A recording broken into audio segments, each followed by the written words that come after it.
La pièce est devenue silencieuse quand Julian Ashford a regardé sa femme de l'autre côté de la table. C'était leur anniversaire de mariage. Il a dit « Tu n'étais que la remplaçante de Viviane ». Ces mots n'ont pas été chuchotés. Ils n'ont pas été lancés après une dispute privée, à huis clos. Il a dit ça au milieu du gala du 10e anniversaire de la Fondation Ashford. C'était sous des lustres en cristal. 200 donateurs, membres du conseil, parents et journalistes attendaient. Ils attendaient que Claire Ashford sourie, peu importe ce qui allait suivre. Claire se tenait à côté de la scène. Elle avait une flûte de champagne dans une main et une fiche de discours dans l'autre. Le dos de la fiche était vierge. Elle avait réécrit le discours de Julian 3 fois cet après-midi. Son assistant avait envoyé le mauvais brouillon au prompteur. Elle avait corrigé le plan de table des donateurs. Elle avait trouvé un violoniste de remplacement. Elle avait calmé la mère de Julian après que le fleuriste ait utilisé des orchidées blanches au lieu de crème. Et elle avait personnellement appelé le sponsor de l'aile de l'hôpital. Son nom avait été mal orthographié sur le programme. Elle avait fait tout ça, vêtue d'une robe argentée que Julian n'aimait pas. Il disait que ça lui donnait un air trop sérieux. Maintenant, il se tenait à environ 3 mètres d'elle. Il avait un micro à la main. À ses côtés, il y avait une femme vêtue de soie émeraude. Vivian March était revenue dans le cercle des Ashford 3 semaines plus tôt. Elle avait passé 7 ans à Londres. Tout le monde avait fait semblant de ne pas remarquer comment l'atmosphère changeait autour de Julian quand elle entrait dans une pièce. Elle était belle d'une manière qui semblait coûteuse, même sans bijoux. Cheveux sombres, peau pâle. Une petite cicatrice près de son sourcil gauche rendait son visage plus intéressant que parfait. Elle avait été la fiancée de Julian, la femme qu'il prévoyait d'épouser avant que son père ne la pousse dans une fusion européenne. Et elle l'a laissé avec une lettre, un scandale, et une famille. Une famille qui devait prétendre que ce chagrin d'amour était une stratégie. Claire connaissait l'histoire. Julian la lui avait racontée pendant leur première année ensemble. Le vin et la pluie contre les fenêtres avaient adouci le récit. C'était Vivian qui était partie. Vivian était l'ancienne blessure. Vivian était le fantôme que les Ashford ne nommaient jamais. Claire avait cru que les fantômes pouvaient être respectés sans qu'on leur obéisse. Elle avait eu tort. La mère de Julian, Helena Ashford, s'est levée de la table d'honneur si vite que sa chaise a raclé le sol. « Julian », a-t-elle dit. Sa voix portait un avertissement. Pas de l'inquiétude pour Claire, de l'inquiétude pour l'Assemblée.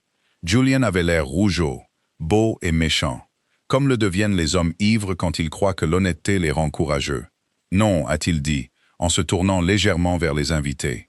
Tout le monde fait l'éloge de Claire ce soir, comme si elle avait reconstruit cette famille à partir de rien. Elle tenait les comptes, elle serrait des mains, elle souriait pour les donateurs. Très bien, mais ne confondez pas l'utilité avec l'amour. Un murmure a parcouru la salle de bal. Vivian a touché sa manche. Julian, arrête. Elle l'a dit doucement. Elle ne s'est pas éloignée. Claire a regardé la main de Julian autour du micro. Son alliance brillait sous les lumières de la scène. Elle avait choisi cette alliance. Il avait dit que l'or était trop traditionnel, le platine trop froid. Il voulait quelque chose qui ne ressemble pas à une chaîne. Elle se souvenait d'avoir ri à ce moment-là. Elle avait cru qu'il plaisantait. Julian s'est retourné vers elle. « Tu voulais la vérité, Claire. La voilà. Tu étais là quand Vivian était partie. Tu avais le bon visage, les bonnes manières, les bonnes relations familiales. Tu n'as jamais été l'amour de ma vie. » La flûte de champagne dans la main de Claire semblait très légère. C'était étrange. Elle s'attendait à ce que le verre soit lourd dans un moment comme celui-ci. Elle s'attendait à ce que la pièce bascule, que ses genoux faiblissent, ou à une preuve physique spectaculaire qu'un mariage pouvait voler en éclats en public. Au lieu de ça, elle a remarqué de petites choses. Le violoniste s'est arrêté au milieu d'une note. Le photographe a baissé son appareil. Le collier de perles d'Helena était de travers sur sa gorge. Vivian a regardé Claire avec une expression qui n'était pas exactement du triomphe. C'était de la pitié, aggravée par la curiosité. Claire a posé la flûte de champagne sur la table la plus proche. Elle n'a pas renversé. Puis elle a placé la fiche de discours vierge à côté. Julian la fixait comme s'il attendait une performance. Des larmes peut-être, une gifle, une question tremblante. Une question qui lui permettrait de devenir l'homme avec la réponse. Claire ne lui a rien donné de tout ça.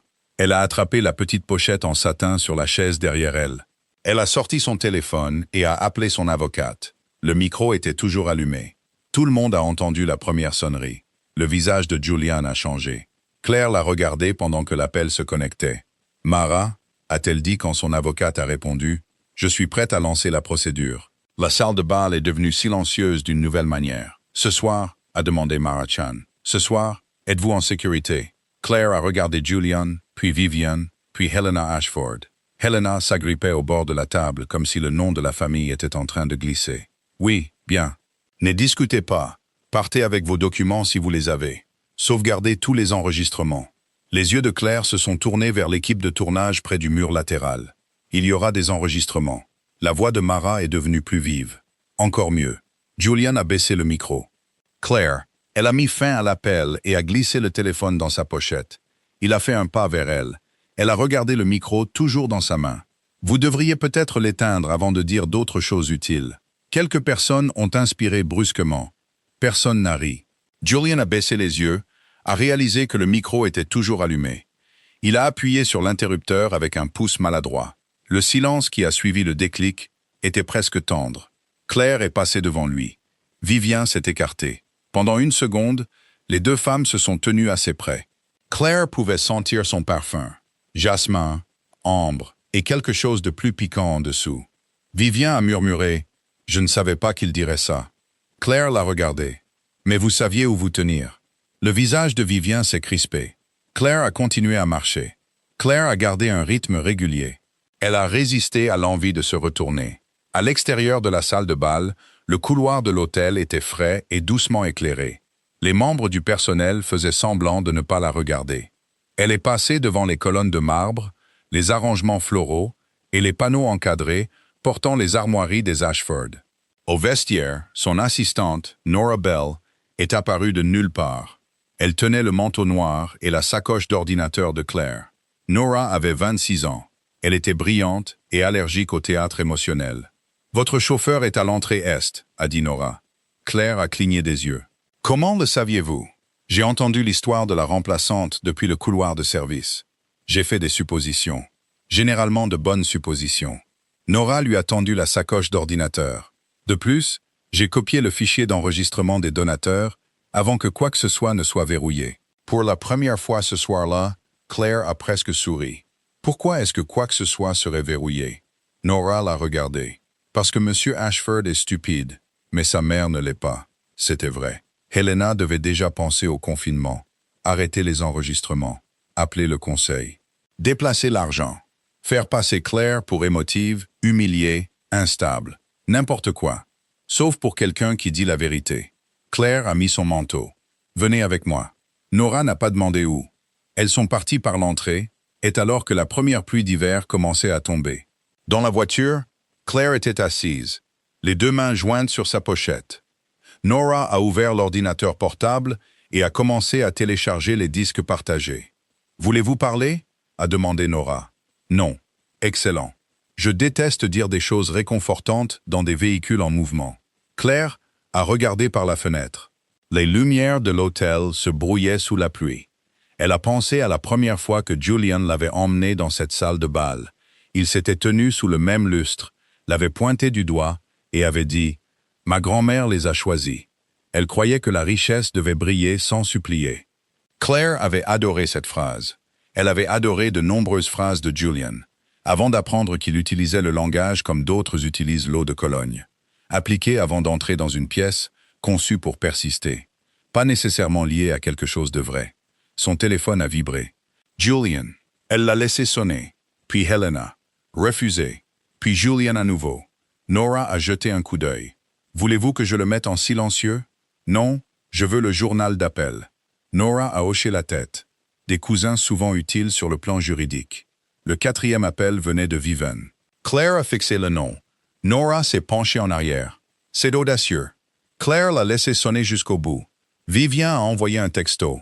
Claire, s'il vous plaît, croyez-moi. Je suis venu ce soir parce que Julian a dit que vous saviez tout et que vous vouliez la paix. Claire a fait une capture d'écran. Puis Julian a texté. Ne rends pas ça plus laid que nécessaire. Capture d'écran. Helena a suivi. Reviens à la suite de l'hôtel. Nous gérerons ça en famille. Capture d'écran. Julian à nouveau. Tu réagis de manière excessive à une seule phrase. Claire a regardé ce message pendant un long moment. Une seule phrase. 6 ans de mariage réduit à une seule phrase. parce qu'il ne voulait pas que quiconque compte les années derrière. Les doigts de Nora se sont arrêtés sur le clavier. Claire continue de télécharger. Déjà sur le disque de la fondation, il y a un dossier intitulé « VAR ». Claire s'est retournée lentement. « Ouvre-le ». Nora a hésité. C'était inhabituel. C'est peut-être privé. C'est sur le disque de la fondation. Elle a ouvert le dossier. À l'intérieur, il y avait des sous-dossiers. Correspondance de Londres. Anciennes lettres du Conseil. Règlement March. Retour de Vivien. Claire a senti l'air dans la voiture se rétrécir. Copie tout. Je m'en occupe. N'ouvre rien de plus dans la voiture. Nora l'a regardé. Compris. Claire n'est pas allée à la maison de ville des Ashford, ni à son propre appartement, ni à la suite d'hôtel que Julian avait réservé pour le week-end du gala. Elle est allée au bureau de Mara. À 22h47, Mara a ouvert la porte elle-même. Elle portait un pull anthracite, avait les cheveux relevés, le visage sans maquillage et les yeux bien éveillés. Entrez. Claire est entrée. Le bureau sentait le papier, le café et la pluie. Mara a suivi avec la salle de conférence. Nora a suivi avec la sacoche d'ordinateur. Elle avait l'expression d'une employée qui venait de devenir témoin et qui avait accepté la promotion. Mara a placé un verre d'eau devant Claire. Commencez par les faits. Claire a raconté la soirée dans l'ordre. Le toast. Helena redirigeant les éloges vers Vivienne plus tôt, lors des présentations des donateurs. Julian buvant trop. Vivienne se tenant à ses côtés. La phrase, l'appel, les textos. Nora a ajouté ce qu'elle avait entendu dans le couloir de service. Mara a pris des notes sans interrompre. Quand Claire a fini, Mara a demandé « Voulez-vous poursuivre le divorce selon les termes du contrat prénuptial ?» « Oui. Voulez-vous la résidence temporaire à la maison de ville ?» « Non. Elle appartient au Trust des Ashford. » « Votre appartement ?» »« Oui. Les conjoints. Gelez ce que je peux. Préservez le reste. Le rôle à la fondation. » Claire a regardé le mur blanc derrière l'épaule de Mara. Elle avait été directrice exécutive de la fondation Ashford pendant 4 ans, bien qu'Helena préférait appeler ça du service. Claire avait réorganisé les subventions, obtenu des partenariats hospitaliers. Elle avait réparé les relations avec les donateurs après l'échec de l'expérience de philanthropie technologique de Julian. Et elle avait trouvé l'anomalie comptable dont personne ne voulait discuter. « Je dois savoir ce qui arrive à la fondation », a dit Claire. Les yeux de Mara se sont aiguisés. Pourquoi? Nora a répondu doucement. Il y a un dossier sur le disque de la fondation intitulé VAR. Mara l'a regardé. Copié. Oui. Ouvrez-le ici. Nora a connecté l'ordinateur portable à l'écran de la conférence. Claire a joint ses mains sous la table pour que personne ne voie à quel point ses doigts étaient serrés. Le premier dossier, Retour de Vivienne, contenait des emails. C'était des échanges entre Julian, Helena et le consultant en communication externe de la fondation. Mara a ouvert le plus ancien. De Julian à Helena. Vivien est prête à réintégrer le cercle des donateurs si nous pouvons positionner cela sans humilier Claire.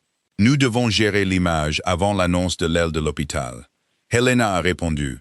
Claire acceptera ce qui est le mieux pour la famille si la structure est claire. Elle a toujours mieux compris le devoir que la romance. Claire a fixé les mots. Le devoir mieux que la romance. Mara n'a rien dit. La mâchoire de Nora s'est crispée. L'email suivant venait du consultant. Approche suggérée. Élever publiquement le rôle opérationnel de Claire, tout en présentant progressivement Vivienne comme la partenaire de l'héritage émotionnel, liée à la vision originale de Julian. Éviter tout langage suggérant un remplacement jusqu'à l'après-annonce. Obtenir la signature de Claire sur la gouvernance révisée de la fondation avant la divulgation personnelle. Mara s'est penchée en avant. Gouvernance révisée de la fondation. Nora a ouvert une autre pièce jointe. C'était un projet d'amendement. Claire a lu la première page, puis la deuxième. Son nom apparaissait sous les rubriques démission et transition consultative. Avec effet à la séparation conjugale ou par vote volontaire du Conseil, Claire Ashford passerait de directrice exécutive à conseillère d'héritage non votante. L'autorité opérationnelle serait transférée à un nouveau comité du Conseil. Il serait présidé par Julian Ashford, avec Vivienne March comme partenaire de philanthropie stratégique.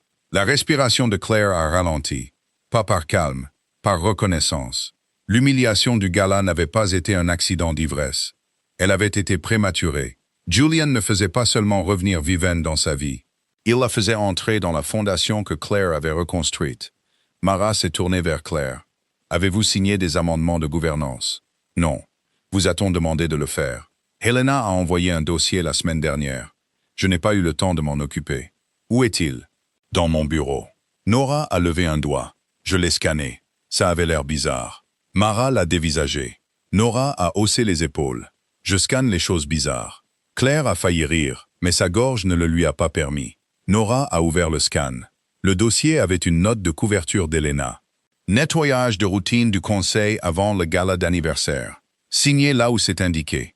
Les pages indiquées comprenaient une renonciation à un conflit, une reconnaissance de transition et un consentement permettant à Julian de nommer un partenaire stratégique pour la continuité des donateurs. Claire n'avait pas signé parce que l'urgence du fleuriste l'avait interrompu. Des orchidées blanches au lieu de crème. Les mauvaises fleurs avaient sauvé sa signature. Mara s'est adossée. Ce n'est pas seulement un divorce. Qu'est-ce que c'est? Une tentative de déplacement de gouvernance. Une possible violation de l'obligation fiduciaire. S'il prévoyait d'utiliser votre humiliation conjugale pour déclencher une transition de la fondation tout en obtenant votre signature au préalable, c'est grave. Claire a regardé l'écran. Le nom de Vivian était écrit en lettres noires et nettes, à côté du rôle de partenaire de philanthropie stratégique. Elle savait. Mara n'a pas adouci les choses. Nous ne le savons pas encore. Claire a hoché la tête. Les faits d'abord. Les noms après les preuves. C'est comme ça qu'elle survivrait à la nuit. À 2 heures du matin, Mara avait déposé la demande initiale de divorce. Elle avait rédigé des lettres de préservation et elle avait ordonné à Claire de ne retourner dans aucune propriété des Ashford sans un avocat ou un témoin. Nora a commandé du café, imprimé les journaux d'appel et créé une feuille de calcul. Elle y a listé chaque document copié du disque. Claire était assise à la table de conférence, lisant les textos de Julian à mesure qu'ils arrivaient. 23h22. J'étais ivre. Tu sais, Vivian est compliqué. 23h47. Ma mère est dévastée. Minuit 3. Si tu te soucies de la fondation, ne transforme pas ça en scandale. Minuit 19. Tu as toujours voulu être plus importante que tu ne l'étais. Ce dernier n'a pas fait aussi mal qu'il aurait dû. Peut-être parce que le dossier de la fondation lui avait déjà montré ce que Julian entendait par important. Utile avant la signature, jetable après la transition. À 2h31, Vivian a de nouveau texté.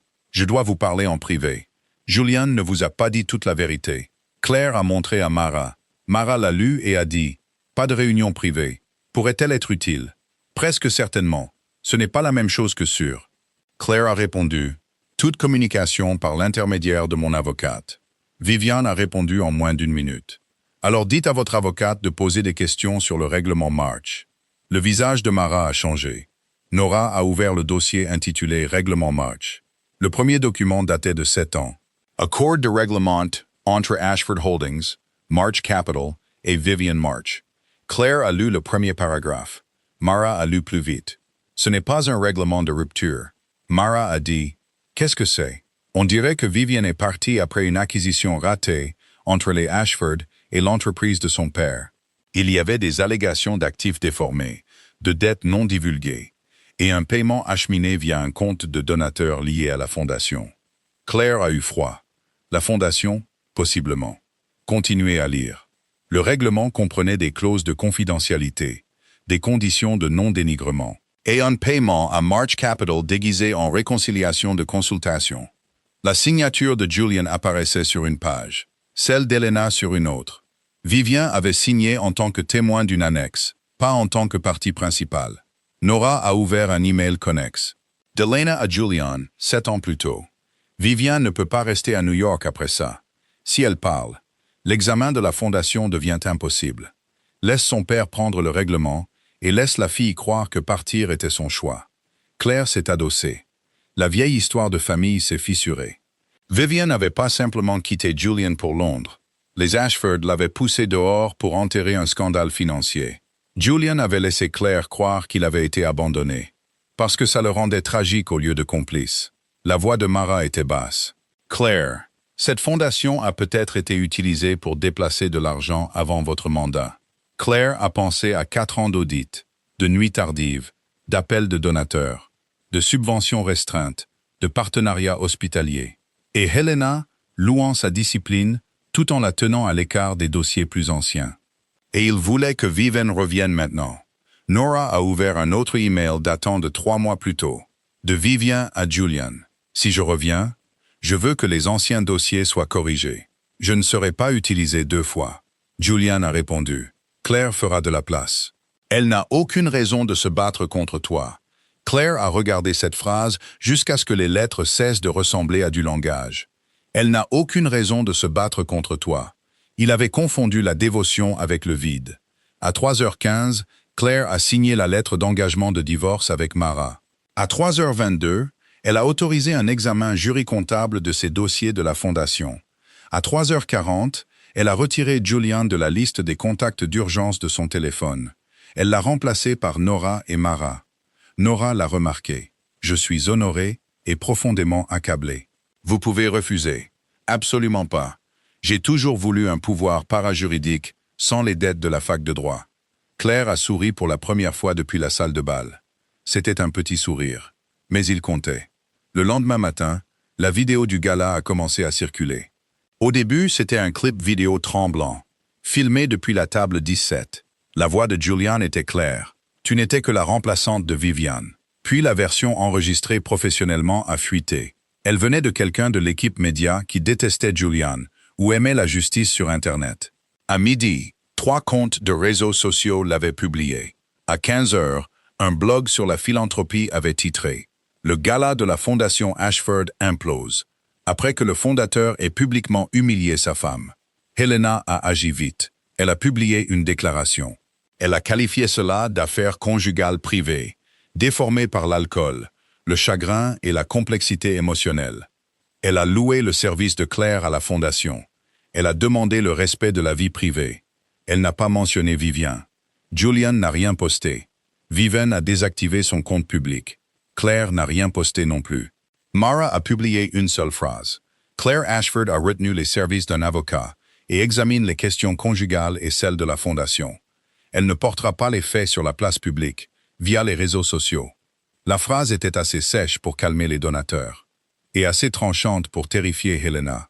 À 4h06, Helena a appelé Claire 23 fois. Claire n'a pas répondu. À 4h42, Helena a envoyé un email à Claire. Cette famille a survécu à pire qu'une phrase stupide. Ne laisse pas des étrangers instrumentaliser ta blessure. Viens à la maison de ville ce soir. Nous discuterons de ton futur rôle et nous assurerons que tu es protégé. Claire l'a transféré à Mara. Mara a répondu. Elle a dit « Futur rôle, intéressant ». Nora a répondu séparément. Elle a dit « Protégé, encore plus intéressant ». Claire était assise dans son appartement, lisant les 2 messages.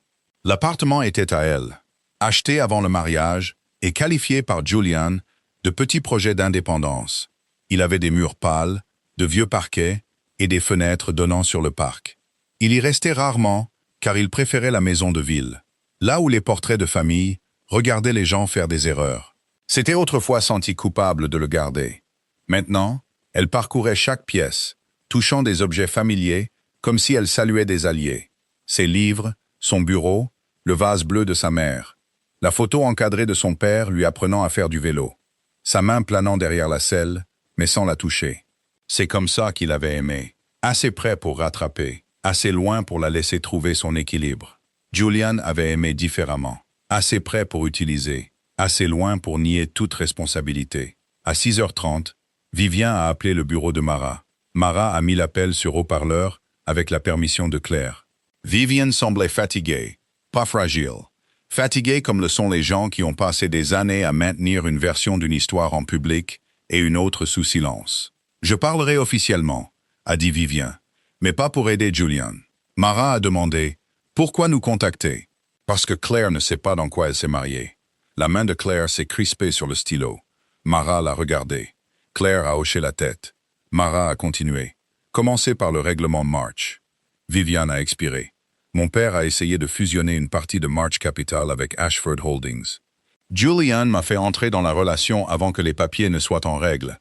Je pensais que nous construisions quelque chose ensemble.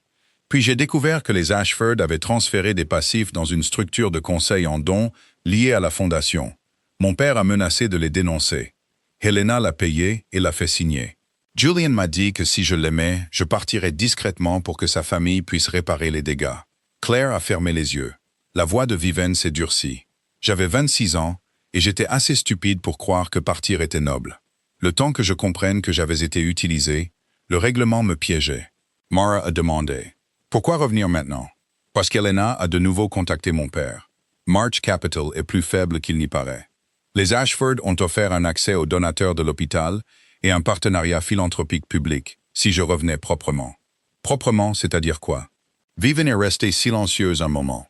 C'est-à-dire que Claire serait écartée discrètement, respectueusement, avec assez d'éloges pour l'empêcher de regarder de trop près. Claire a ouvert les yeux. Le stylo de Mara s'est arrêté. Avez-vous accepté? J'ai accepté de les rencontrer. J'ai accepté de les écouter. Je n'ai pas accepté de la remplacer. Claire a failli rire de la minceur de la distinction. Vivian a entendu quelque chose dans le silence. Je sais comment ça sonne. Mara a gardé une voix neutre. Saviez-vous que Julian avait l'intention d'humilier Claire publiquement? Non. Il était ivre et en colère parce que Claire n'avait pas signé le dossier de gouvernance. Helena voulait qu'il attende. Claire a regardé le téléphone. Attendre quoi? Vivian est restée silencieuse. Mara a dit « Claire est ici ». Le souffle de Vivian s'est coupé doucement. « Claire? Attendre quoi ?» a répété Claire. Vivian a répondu « Que vous signiez les documents de transition. » Ensuite, Helena prévoyait de vous dire que Julian et moi avions des sentiments non résolus. On vous aurait offert un rôle consultatif élégant, un règlement généreux et la gratitude publique pour avoir été utile. Vivian ne l'a pas nié. Oui. Claire a baissé les yeux sur son alliance. Elle ne l'avait pas encore enlevée. Elle ressemblait à un objet venant de la maison de quelqu'un d'autre. Pourquoi m'avertir? La voix de Vivian a changé. Parce que hier soir, je l'ai vu vous faire ce qu'il m'a fait. Seulement en pire. Il a fait de vous la femme responsable de sa lâcheté. Claire a laissé les mots s'installer. Ce n'était pas de l'amitié. Ce n'était pas l'absolution. C'était utile. Fournirez-vous des documents? A demandé Mara. Oui, j'ai gardé tout ce que je pouvais. Je les enverrai par l'intermédiaire de votre avocat. C'est déjà en cours. Avant la fin de l'appel, Vivian a dit « Claire ». Claire a attendu. Je suis désolé d'être revenu par leur porte au lieu de la vôtre. Claire a regardé vers la fenêtre où la pluie tombait toujours contre la vitre. Moi aussi. C'est tout ce qu'elle lui a donné. La première réunion du conseil d'administration après le gala était prévue pour le lundi matin. Helena a essayé d'exclure Claire. Elle a prétendu que la réunion concernait des affaires familiales personnelles et la réponse à l'atteinte à la réputation. Mara a répondu avec les statuts. Claire restait directrice exécutive. Claire avait le droit de vote sur les questions opérationnelles. Claire n'avait pas démissionné. La réunion s'est tenue dans la salle du conseil de la Fondation Ashford. Une pièce conçue pour donner à l'argent une apparence morale. Table en noyer, mur crème, photographie d'ailes d'hôpital et de boursiers. Une sculpture en bronze de main ouverte sur le buffet. Claire est arrivée avec Mara, Nora et 2 classeurs. Helena est arrivée avec Julian, le conseiller juridique général de la Fondation, et un visage arrangé en chagrin. Vivian n'était pas présente. C'était sage. Julian avait l'air terrible. Pas détruit. Pas encore. Seulement avec la gueule de bois au sens spirituel, comme s'il s'était réveillé au milieu des conséquences d'une phrase qu'il croyait encore vraie. Quand Claire est entrée, il s'est levé. Claire. Elle a pris son siège. Mara s'est assise à côté d'elle. Nora s'est assise derrière elle, avec un ordinateur portable. Helena a ouvert la réunion avant que Julian ne puisse parler. Nous sommes ici pour aborder les dommages à la réputation et la continuité. Claire a posé son classeur sur la table. Bien. Je suis ici pour aborder la gouvernance, la planification de transition non autorisée et l'exposition à un règlement historique. Les yeux du conseiller juridique général se sont tournés vers Helena. L'expression d'Helena n'a pas changé. Ce n'est pas le forum pour des accusations émotionnelles. Alors c'est une chance que j'ai apporté des documents. Nora a toussé une fois derrière elle. Julian a regardé le classeur. Claire, tu es en colère. Oui. Il a semblé soulagé par cet aveu, comme si la colère la rendait plus facile à écarter. Elle a continué avant qu'il ne puisse s'en servir. Je suis aussi préparé. Mara a ouvert la première section. Elle a commencé avec le dossier de gouvernance qu'Helena avait demandé à Claire de signer.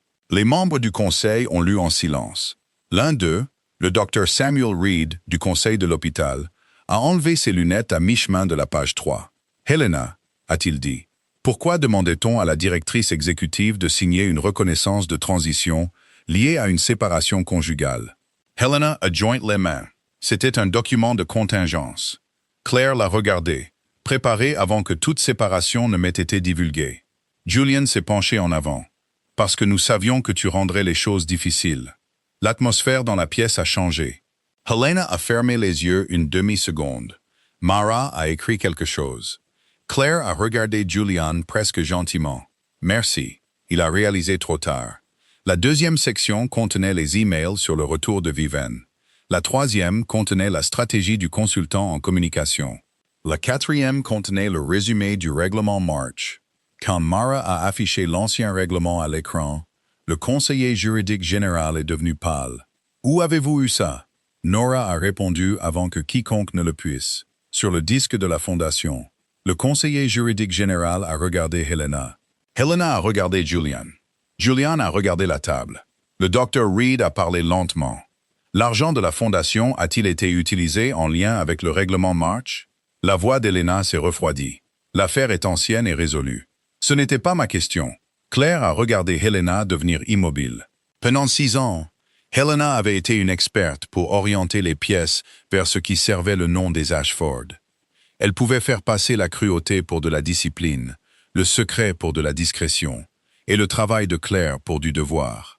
Mais les salles de conseil étaient moins sentimentales que les familles.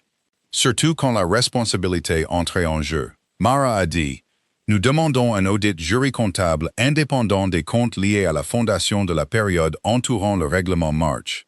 La préservation de toutes les communications concernant la transition proposée de Claire.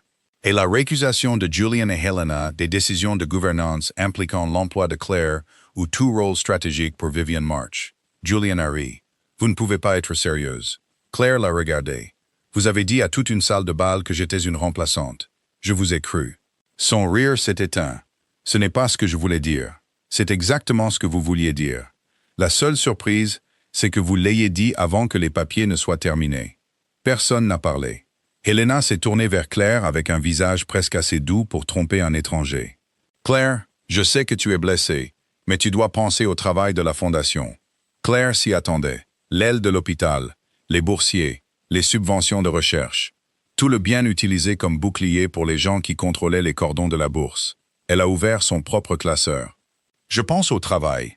C'est pourquoi je ne permettrai pas qu'il soit utilisé comme couverture. » Le docteur Reed a hoché la tête une fois. Ce hochement de tête comptait. À la fin de la réunion, le conseil a voté pour créer un comité spécial pour un examen indépendant. Helena s'y est opposée. Julian s'est abstenu après que son avocat lui ait chuchoté pendant 30 secondes. Claire a voté oui. La motion a été adoptée. Helena a quitté la pièce sans toucher son café. Julian s'est attardé dans le couloir. Mara est restée près de Claire.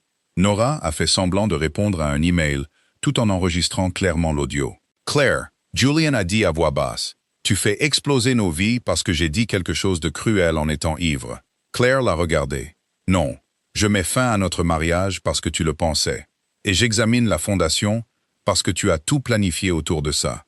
Vivian n'est pas ce que tu penses. Toi non plus. Ça l'a touché. » Pour la première fois depuis le gala, il avait l'air moins en colère que perdu. « Je t'ai aimé. » Claire a senti la phrase entrer et n'a pas trouvé l'ancien endroit où elle aurait pu fonctionner. « Peut-être, a-t-elle dit, mais jamais plus que tu n'as aimé être pardonné. » Elle est partie avant qu'il ne puisse répondre. La demande de divorce est devenue publique 2 jours plus tard, tout comme le comité spécial. La presse aimait les histoires simples et détestait la comptabilité compliquée. La première vague est donc restée concentrée sur le gala. L'épouse remplaçante, le premier amour de retour, la directrice exécutive humiliée.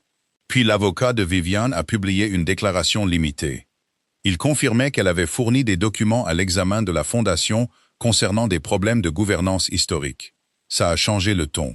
Le mot « remplaçante » a commencé à partager l'espace avec règlement, audit et fonds de donateurs. Helena n'a publié aucune autre déclaration personnelle. Julian a posté une note demandant le respect de la vie privée pendant une transition familiale douloureuse. Nora l'a imprimée et a écrit dans la marge « Traduction, s'il vous plaît, arrêtez de trouver des choses. » Claire l'a gardé dans le dossier. L'audit jury comptable a mis 6 semaines à produire ses premiers résultats préliminaires. Pendant ces 6 semaines, Julian a essayé plusieurs approches. D'abord le remords. Il a envoyé des fleurs à l'appartement de Claire. Elle les a données au hall d'entrée. Puis la nostalgie. Il a envoyé une photo de leur lune de miel à Lisbonne. Mara l'a retournée par l'intermédiaire de son avocat. Puis la colère.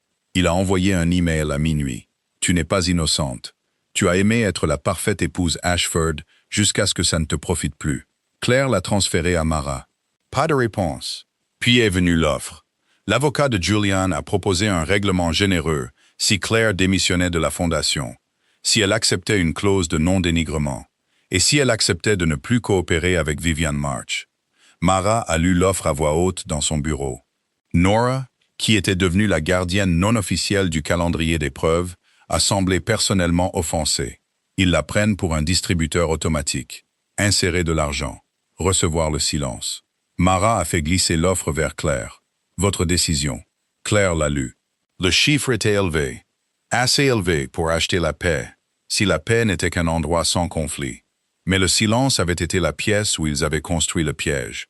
Elle a reposé l'offre sur la table. Non. Mara a hoché la tête comme si elle s'y attendait. Nora a souri. Bien. Je détestais déjà la police de caractère. Les résultats préliminaires de l'audit sont arrivés un jeudi matin. Claire les a lus dans la salle de conférence de la Fondation pendant que la pluie frappait les fenêtres. Les résultats n'accusaient personne de vol dans un langage dramatique. C'est rarement le cas.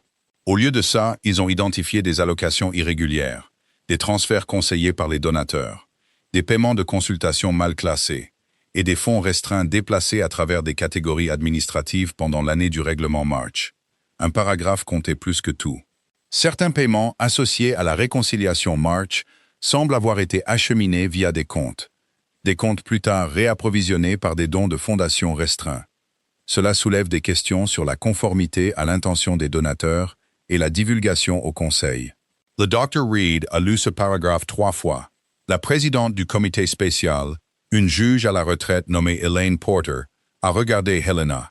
Madame Ashford, qui a autorisé ces allocations? Le visage d'Helena est resté composé. Le service financier s'occupait des allocations. Elaine Porter n'a pas scié. Qui a donné les instructions au service financier? Silence. Julian n'était pas présent. Son avocat lui avait conseillé d'arrêter d'assister aux réunions où il avouait spontanément par irritation. Helena a regardé Claire pour la première fois ce matin-là. Il n'y avait plus de douceur maternelle sur son visage, seulement du calcul. Claire, tu devrais comprendre que les institutions prennent parfois des décisions imparfaites dans des moments difficiles. Claire l'a regardé en retour. Alors les institutions devraient garder une trace de qui les a prises. Elaine Porter a écrit quelque chose. À la fin de la réunion, on a demandé à Helena de se retirer du conseil en attendant l'examen final. Elle a qualifié cela d'inutile. Le comité a appelé ça de l'hygiène de gouvernance. Nora a plus tard murmuré. L'hygiène de gouvernance, ça sonne comme un savon très cher. Claire n'aurait pas dû rire. Elle l'a fait quand même. Vivian a fait sa déclaration formelle la semaine suivante. Claire n'y a pas assisté en personne. Mara si. Plus tard, Mara a résumé. Vivian a admis qu'elle avait envisagé de retourner à la Fondation Ashford, parce que l'entreprise de son père avait besoin d'accès, et parce qu'Helena avait promis que l'ancien règlement serait recadré. Elle a fourni des emails montrant qu'Helena avait discuté de la sortie élégante de Claire, avant que Claire ne sache que son mariage était en danger. Vivian a également produit une vieille lettre que Julian avait envoyée après son départ de New York. Mara a hésité avant de la lire. « Voulez-vous cette partie ?» Claire se tenait près de la fenêtre de son appartement, regardant les gens traverser le parc en bas. « Oui, » a lu Mara. « Vivian, un jour tu comprendras que j'ai choisi la survie, pas la trahison. Claire est assez gentille pour garder la famille respectable. Elle ne posera jamais les questions que tu as posées. » Claire a fermé les yeux. La phrase ne l'a pas dévastée. Elle a clarifié quelque chose qu'elle avait ressenti pendant des années, mais jamais nommé. Julian avait aimé sa compétence discrète, parce qu'il l'avait confondue avec un manque de curiosité. Il avait épousé une femme qui mettait de l'ordre dans les pièces, et il avait supposé qu'elle ne regarderait jamais sous les tapis. « Merci », a dit Claire. La voix de Mara s'est adoucie. « Pour l'avoir lu, pour ne pas l'avoir adoucie. Ce n'est pas mon travail. Je sais. » Ce soir-là, Claire a enlevé son alliance. Pas pendant une tempête dramatique, pas en pleurant sur des photos. Elle l'a enlevé au lavabo de la salle de bain après s'être brossé les dents, parce que la bague s'est accrochée un instant à un fil de serviette. Elle l'a regardé dans sa paume. 6 ans réduit à un cercle de métal chaud de sa peau. Elle l'a placé dans une petite enveloppe, l'a étiqueté propriété conjugale et l'a mise dans la boîte à documents. L'acte n'était pas romantique, seulement correct. Correct, apprenait-elle, avait sa propre sorte de miséricorde. La première fois que Claire a rencontré Julian, il se tenait sous la pluie devant un gala de musée. Il tenait un parapluie cassé et riait de lui-même. Elle avait 29 ans. Elle venait d'être nommée à la tête de la petite fondation pour l'éducation de son père. Et elle apprenait encore à se tenir dans des pièces où les gens confondaient vieille fortune et compétence. Julian avait 34 ans. Il était déjà un Ashford, ce qui signifiait que la pièce était prête à lui pardonner avant même qu'il n'y entre. Le gala avait été chaotique. Un orateur a annulé. Le traiteur a livré des fruits de mer à un événement dont le plus grand donateur avait une allergie publique. Le logiciel des enchères est tombé en panne 15 minutes avant le début des offres. Claire avait réparé le logiciel. Elle était la seule administratrice de moins de 60 ans à savoir comment redémarrer le routeur et trouver la feuille de calcul de secours. Julian l'a trouvée près du vestiaire. Elle avait un ordinateur portable sur une chaise et un rouleau de ruban de masquage à la main. « On dirait que vous sauvez la civilisation avec des fournitures de bureau », a-t-il dit. Elle l'a regardé. La civilisation est généralement à une feuille de calcul de l'effondrement. Il a ri comme si elle l'avait surpris. Ce rire avait été le début. Pendant des mois, il est apparu partout où le travail caritatif avait besoin de charme et les conséquences de compétence. Au début, Claire appréciait le contraste. Julian pouvait entrer dans une pièce et faire en sorte que les donateurs se sentent brillants de donner de l'argent qu'ils avaient déjà l'intention de donner. Claire pouvait quitter la pièce ensuite et s'assurer que l'argent allait là où la carte de don le disait. Il la qualifiait de précise. Il la qualifiait de nécessaire. Une fois, après qu'elle ait corrigé une restriction de subvention qui l'aurait embarrassée devant un administrateur d'hôpital, il lui a baisé la main et a dit « J'ai besoin de quelqu'un qui peut voir le sol sous les feux d'artifice ». Elle avait confondu être nécessaire avec être connu. Cette erreur a mis des années à se révéler, parce qu'être nécessaire peut ressembler de très près à être aimé, surtout quand une femme a été élevée pour être utile. Le père de Claire, Daniel Mercer, avait apprécié Julian avec prudence. « Il est charmant », a dit son père après leur 3e dîner ensemble. Ça sonnait comme un avertissement. Le charme n'est pas un crime, ce n'est pas non plus une qualification. Claire a levé les yeux au ciel à ce moment-là. Son père a souri, mais il n'est pas revenu sur ses paroles. Il est mort l'hiver suivant d'une crise cardiaque, en se rendant à la boulangerie du coin. Le deuil a tellement changé la vie de Claire que l'attention de Julian a semblé être un sauvetage. Il a assisté à chaque réunion commémorative, lui a tenu la main pendant les formalités de succession. Et il a raconté des histoires sur son père qui faisaient rire les gens sans leur faire oublier la perte. Quand il l'a demandé en mariage 6 mois plus tard, Helena Ashford a dit à Claire « Votre père serait ravi. Nos familles comprennent le service. » Claire avait voulu croire à ce service. Un autre beau mot qui devenait dangereux dans la mauvaise bouche. Le mariage a eu lieu dans le jardin, derrière la maison de ville des Ashford. Le nom de Vivienne n'a pas été prononcé, mais Claire a senti sa forme dans de petites absences. Une pièce fermée à clé à l'étage, une photo retirée d'une table d'appoint. Un vieil ami de Julian qui a trop bu et a dit à Claire « Vous êtes plus gentille que la dernière ». Elle a posé la question à Julian pendant leur lune de miel. Il a regardé les toits de Lisbonne et a dit que Vivian lui avait appris que la passion sans loyauté détruisait les familles. Claire l'a cru parce qu'elle voulait que la loyauté soit suffisante. Le début de leur mariage n'était pas malheureux. Ça comptait aussi. Les histoires cruelles étaient plus faciles quand le début avait été cruel. Julian pouvait être tendre. Il s'est souvenu de l'anniversaire de la mort de son père la première année et a apporté des tulipes blanches sans qu'on le lui demande. Il a appris comment elle prenait son café.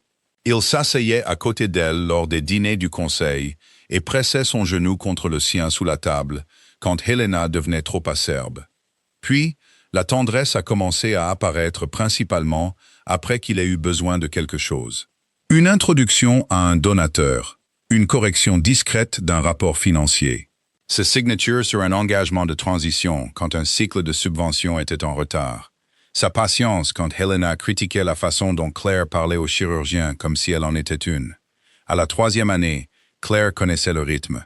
Julian rêvait à voix haute. Helena approuvait sélectivement. Claire rendait le rêve administrativement possible. Quand ça marchait, Julian était visionnaire. Quand ça échouait, Claire était trop prudente ou trop lente pour exécuter son génie. La fondation est devenue son refuge avant de devenir le champ de bataille. Elle aimait le travail.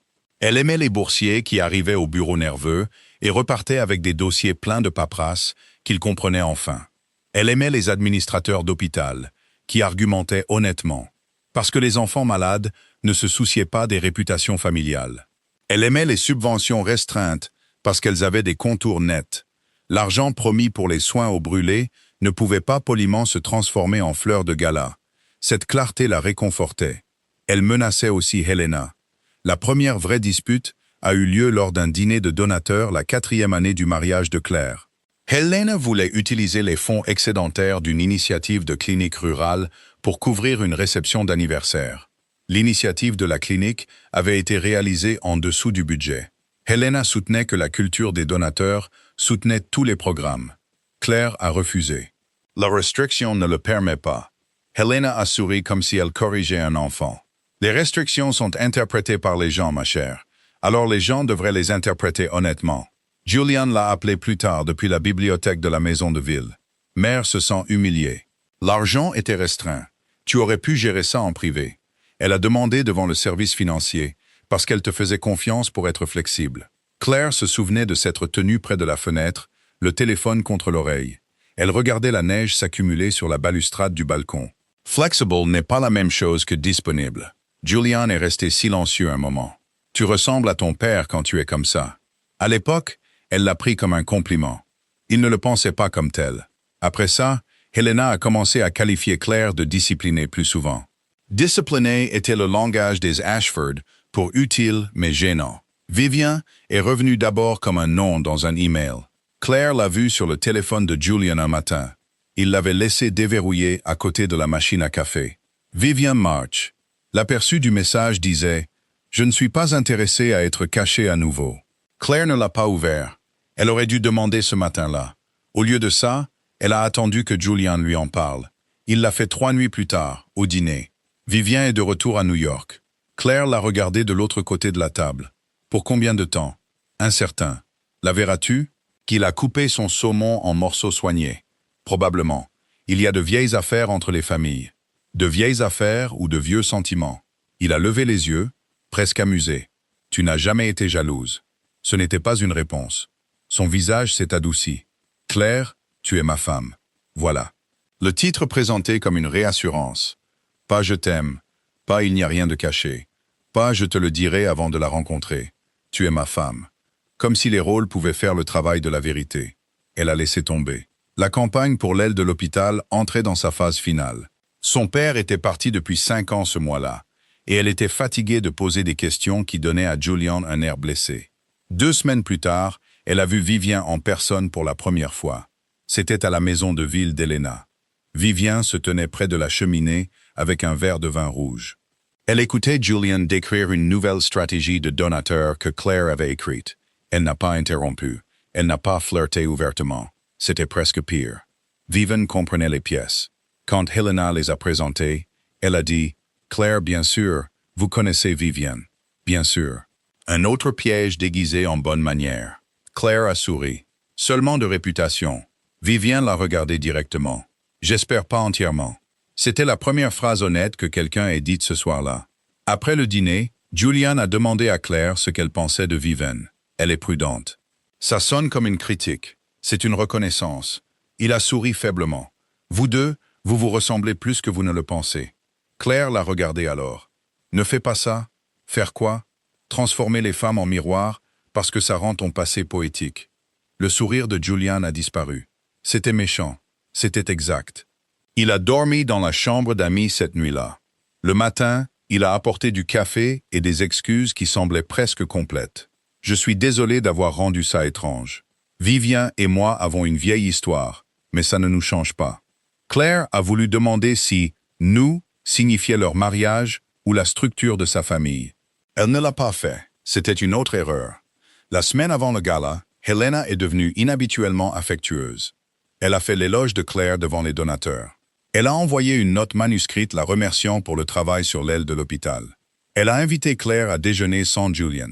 Au déjeuner, Helena portait du gris tourterelle et a commandé du poisson sans regarder le menu. « Tu as été un cadeau pour cette famille », a-t-elle dit. Claire a senti les cheveux se hérisser sur sa nuque.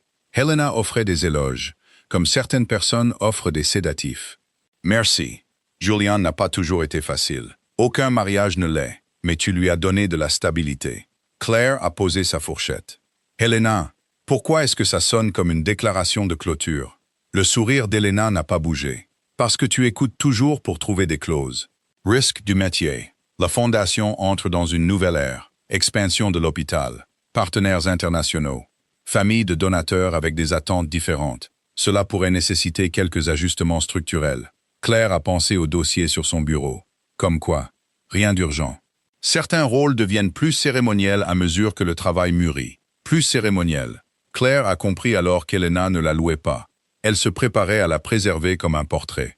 Comme une veuve qui n'avait pas perdu un mari, mais qui avait survécu à son utilité. « Je préfère la clarté opérationnelle », a dit Claire. Helena a soupiré doucement. « Tu l'as toujours préféré. » La conversation s'est terminée poliment. Le lendemain, le fleuriste a appelé à propos des orchidées. Claire a passé 3 heures à régler le problème des fleurs et n'a jamais signé le dossier. Plus tard, elle s'est demandé si son père aurait trouvé ça drôle. Probablement. Il avait toujours cru que le salut arrivait parfois déguisé en inconvénient. Après le début de l'audit, ces vieux moments sont revenus à Claire avec de nouvelles perspectives. Elle a commencé à les noter. Pas exactement pour le tribunal, mais pour elle-même. La mémoire, lui avait dit Mara, n'est pas une preuve tant qu'elle n'est pas liée à des documents.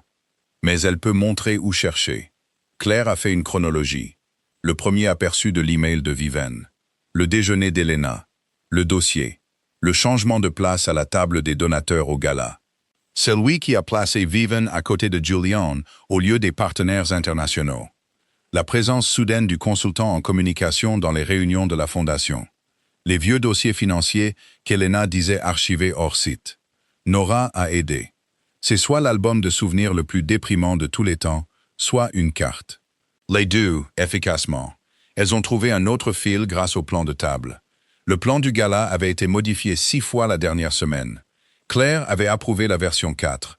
La version 6, mise en ligne par le bureau d'Helena, déplaçait Claire loin des donateurs de l'hôpital après le dîner. Et elle ajoutait Vivien sur le chemin de Julian vers la scène. Une note dans la marge disait « V doit être visible quand J discute de la continuité de l'héritage. » Nora l'a dévisagé. « Ils ont mis en scène ton remplacement comme un lancement de produit. » Claire a regardé la note. « N'appelle pas ça un remplacement. » Le visage de Nora a changé. « Désolé, je sais ce que tu voulais dire. Comment devrais-je l'appeler ?» Claire a réfléchi. « Une tentative de transfert. » Nora a tapé ça dans la chronologie. Plus froid, mieux. L'expression a aidé. Remplacement sonnait comme une blessure. Transfert sonnait comme une transaction. Les transactions pouvaient être tracées. Les comptables jury comptables du comité spécial ont tout tracé. L'ancien règlement March était passé par 3 entités, 2 comptes de donateurs, et une facture de consultation si vague qu'elle aurait pu être étiquetée « prière de ne pas lire ».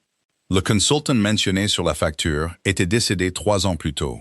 Son fils, contacté par le comité, a dit que son père avait pris sa retraite avant la date de la facture. Ce détail a fait éclater l'examen. Si la facture de consultation était fausse, le règlement n'était pas seulement embarrassant, il était potentiellement illégal. Les avocats d'Helena ont commencé à utiliser des phrases comme « ambiguïté historique » et « pratique administrative héritée ». Claire les a notées parce qu'elles sonnaient comme des machines à fumer pour la responsabilité. Julian a tenté de prétendre qu'il était trop jeune à l'époque pour comprendre la structure financière. Les documents de Vivian le contredisaient. Un email montrait Julian demandant si le circuit de paiement garderait la fondation propre sur le papier. Le comptable jury comptable a surligné cette phrase en jaune. Claire l'a regardé pendant un long moment. Propre sur le papier. Pas propre. Seulement propre sur le papier. Julian avait assez compris. Lors de la 2e grande session du conseil, Julian est venu avec un nouvel avocat et une expression plus prudente. Helena ne parlait que si on lui posait directement la question. La présidente du comité, Elaine Porter, a parcouru les conclusions avec une patience dévastatrice. « Monsieur Ashford, avez-vous écrit cet email? »« Oui. Que vouliez-vous dire par garder la fondation propre sur le papier? » L'avocat de Julian s'est penché vers le micro. « Mon client faisait référence à la perception publique. Elaine Porter a regardé Julian, pas l'avocat. Monsieur Ashford. Julian a dégluti. J'étais préoccupé par l'image. L'image concernant quoi? Le règlement. Pourquoi un règlement familial privé créerait-il des problèmes d'image pour la fondation? La pièce attendait. Claire était assise à 3 chaises de là, les mains jointes sur un bloc-notes. Julian l'a regardée une fois. Elle n'a pas baissé les yeux.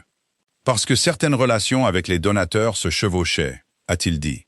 Elaine Porter a pris une note. Se chevauchait financièrement. Son avocat s'est opposé. L'objection a été notée et ignorée aux fins de l'examen interne. Les questions ont continué pendant 90 minutes. À la fin, Julian avait l'air plus vieux qu'à l'audience de divorce. Pas parce qu'il était désolé, parce qu'il ne pouvait plus dire quelle réponse garderait la pièce. Ça avait toujours été sa vraie compétence. Lire les pièces, sentir l'appétit, offrir du charme, du remords, de l'indignation ou de la vulnérabilité. Selon les besoins, les preuves rendaient les pièces plus difficiles à lire. Les documents ne se souciaient pas de la version de lui qui arrivait. L'entretien de Claire avec le comité a eu lieu le lendemain. Elle était assise devant Elaine Porter, le docteur Reed, 2 comptables et un avocat externe. Mara était assise à côté d'elle. Nora attendait dehors. Elle avait déjà fait sa déposition et prétendait que les encas du couloir étaient meilleurs que le café de la conférence. Elaine a demandé quand Claire avait pris conscience pour la première fois d'une transition de gouvernance planifiée. Claire a répondu avec la date du dossier. Elle a gardé le drame hors de ses réponses et est restée proche des documents. Lorsqu'on lui a demandé si elle croyait que l'humiliation du gala visait à la forcer à démissionner, elle a fait une pause. « Non », a-t-elle dit finalement. « Je crois que l'humiliation était accidentelle dans son timing, mais cohérente avec le plan dans sa substance. » Un comptable a levé les yeux. Elaine a dit « Expliquez. Les documents montrent qu'ils avaient l'intention de me faire partir après avoir obtenu ma signature. La déclaration de Julian est arrivée avant qu'il ne l'obtienne. Sa cruauté n'était pas programmée, mais la destination l'était. Le stylo de Mara s'est arrêté. Plus tard dans le couloir, elle a dit « C'était une très bonne réponse. Ça n'a pas semblé bon. Les bonnes réponses le sont rarement. » Le rapport final du comité est arrivé au début de l'été. Il a conclu qu'Elena et Julian avaient violé les devoirs de gouvernance interne, en préparant la transition de Claire sans divulgation, en utilisant le personnel et les consultants de la Fondation pour la planification de leur réputation personnelle, et en omettant de divulguer les irrégularités historiques liées au règlement. Il recommandait le retrait permanent d'Elena et de Julian de tout rôle de gestion ou de conseil, le renvoi des problèmes financiers historiques aux régulateurs, et l'adoption de nouveaux contrôles de conflits. Le rapport n'a pas rendu Claire triomphante, il l'a rendue fatiguée. Elle est rentrée chez elle ce soir-là, a enlevé ses chaussures près de la porte, et s'est assise par terre dans son appartement avec le rapport à côté d'elle. Pendant 6 ans, elle avait voulu que les Ashford voient ce qu'elle portait. Maintenant, un rapport le voyait. Ça a aidé. Ça a aussi rendu le fardeau réel d'une manière que le déni n'avait pas fait. Son téléphone a vibré. Nora. Manges-tu ton dîner ou te transformes-tu en document juridique? Claire a regardé le rapport. Possiblement les deux. Nora a répondu. Unacceptable. Soup en route. 20 minutes plus tard, Nora est arrivée avec de la soupe, du pain et une bouteille d'eau pétillante. Je ne suis pas en service, a-t-elle annoncé. Alors pourquoi tiens-tu la politique de contrôle des donateurs révisée? Lecture légère. Elles ont mangé par terre parce que Claire n'avait pas bougé. Nora n'a pas commenté. Après un moment, Claire a dit « J'ai honte ». Nora a semblé offensée. De quoi? De ne pas l'avoir vue. Tu as vu beaucoup de choses. Pas assez. Nora a posé sa soupe. Claire, j'ai travaillé là-bas. J'ai vu les emails d'Elena, le calendrier de Julian, le placement des donateurs, les mémos financiers. Je n'ai pas vu l'ensemble non plus, et je suis professionnellement curieuse. Claire a presque souri. Nora a continué. Ils ont construit la dissimulation autour de tes vertus. Ce n'est pas la même chose que d'être aveugle. La phrase est restée avec Claire. Ils ont construit la dissimulation autour de tes vertus. Sa discipline, sa loyauté, son aversion pour les conflits publics, sa volonté de finir le travail avant de demander pourquoi personne d'autre ne l'avait commencé. La honte s'est un peu relâchée. Pas complètement. Assez. Les conséquences publiques sont venues par étapes. D'abord, Helena s'est retirée temporairement du conseil de la fondation, puis temporairement est devenue indéfiniment. Ensuite, l'audit final a recommandé le renvoi de certaines transactions historiques au Bureau des œuvres de bienfaisance du procureur général de l'État pour examen. Julian a démissionné de son poste de dirigeant, après que le conseil ait découvert qu'il avait utilisé le personnel de la fondation pour préparer des documents pour le retour proposé de Vivian et la transition de Claire sans autorisation. Le consultant en communication a mis fin au compte des Ashford et a coopéré assez vite pour paraître vertueux. Les donateurs ont exigé des assurances. Claire les a données. Elle s'est tenue devant le conseil de l'hôpital en tailleur bleu marine. Elle a expliqué l'examen indépendant, les protections des fonds restreints, les nouveaux contrôles. Et la raison pour laquelle le travail de la Fondation ne pouvait continuer que si sa gouvernance devenait plus honnête que sa réputation. Un donateur a demandé si le scandale l'avait détourné de la mission. Claire l'a regardé. Le scandale est venu de gens qui traitaient la mission comme un bouclier. Corriger cela fait partie de la mission maintenant. Le Dr Reed a souri dans son café. Le financement de l'aile de l'hôpital a été maintenu.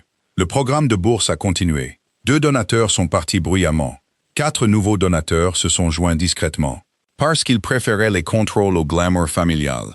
Nora est devenue directrice des opérations, après que 3 membres du conseil aient indépendamment demandé pourquoi elle n'était pas déjà en charge de la moitié du bâtiment.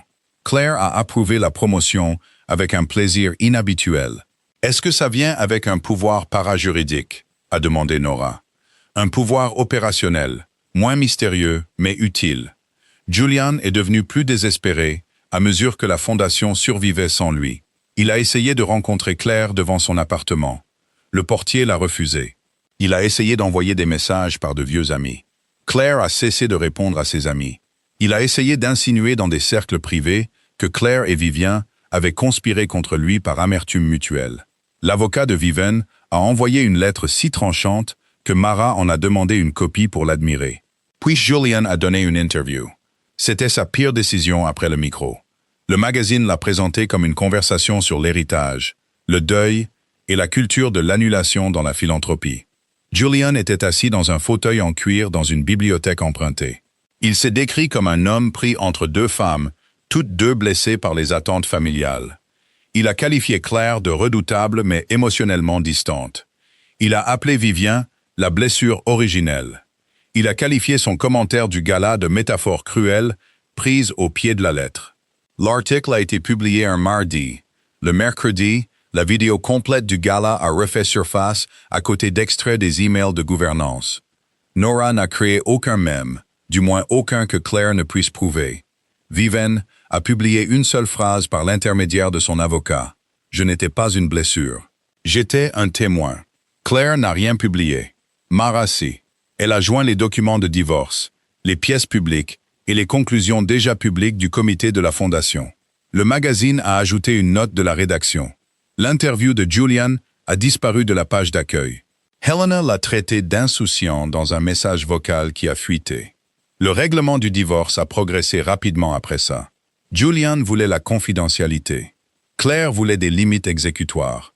Elle a gardé ses biens prénuptiaux. Elle a gardé son appartement. Elle a reçu le remboursement des fonds qu'elle avait personnellement avancés pour couvrir des événements de la Fondation. Des événements que Julian avait promis aux sponsors, mais n'avait pas financés. Julian a renoncé à toute prétention sur ses revenus de consultation et sa future rémunération de la Fondation. L'accord comprenait une clause de non-dénigrement détaillée. Elle était liée à des fausses déclarations documentées, pas à des sentiments vagues. Mara a insisté là-dessus.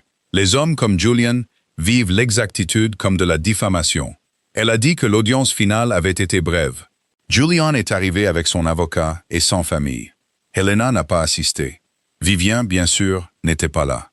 Claire était assise à côté de Mara, les mains jointes, l'annulaire nu. Le juge a examiné les documents et a posé les questions standards. Rupture irrémédiable. Accord volontaire. Avocat distinct. Pas de coercition. Claire a répondu clairement. Julian a répondu à voix basse.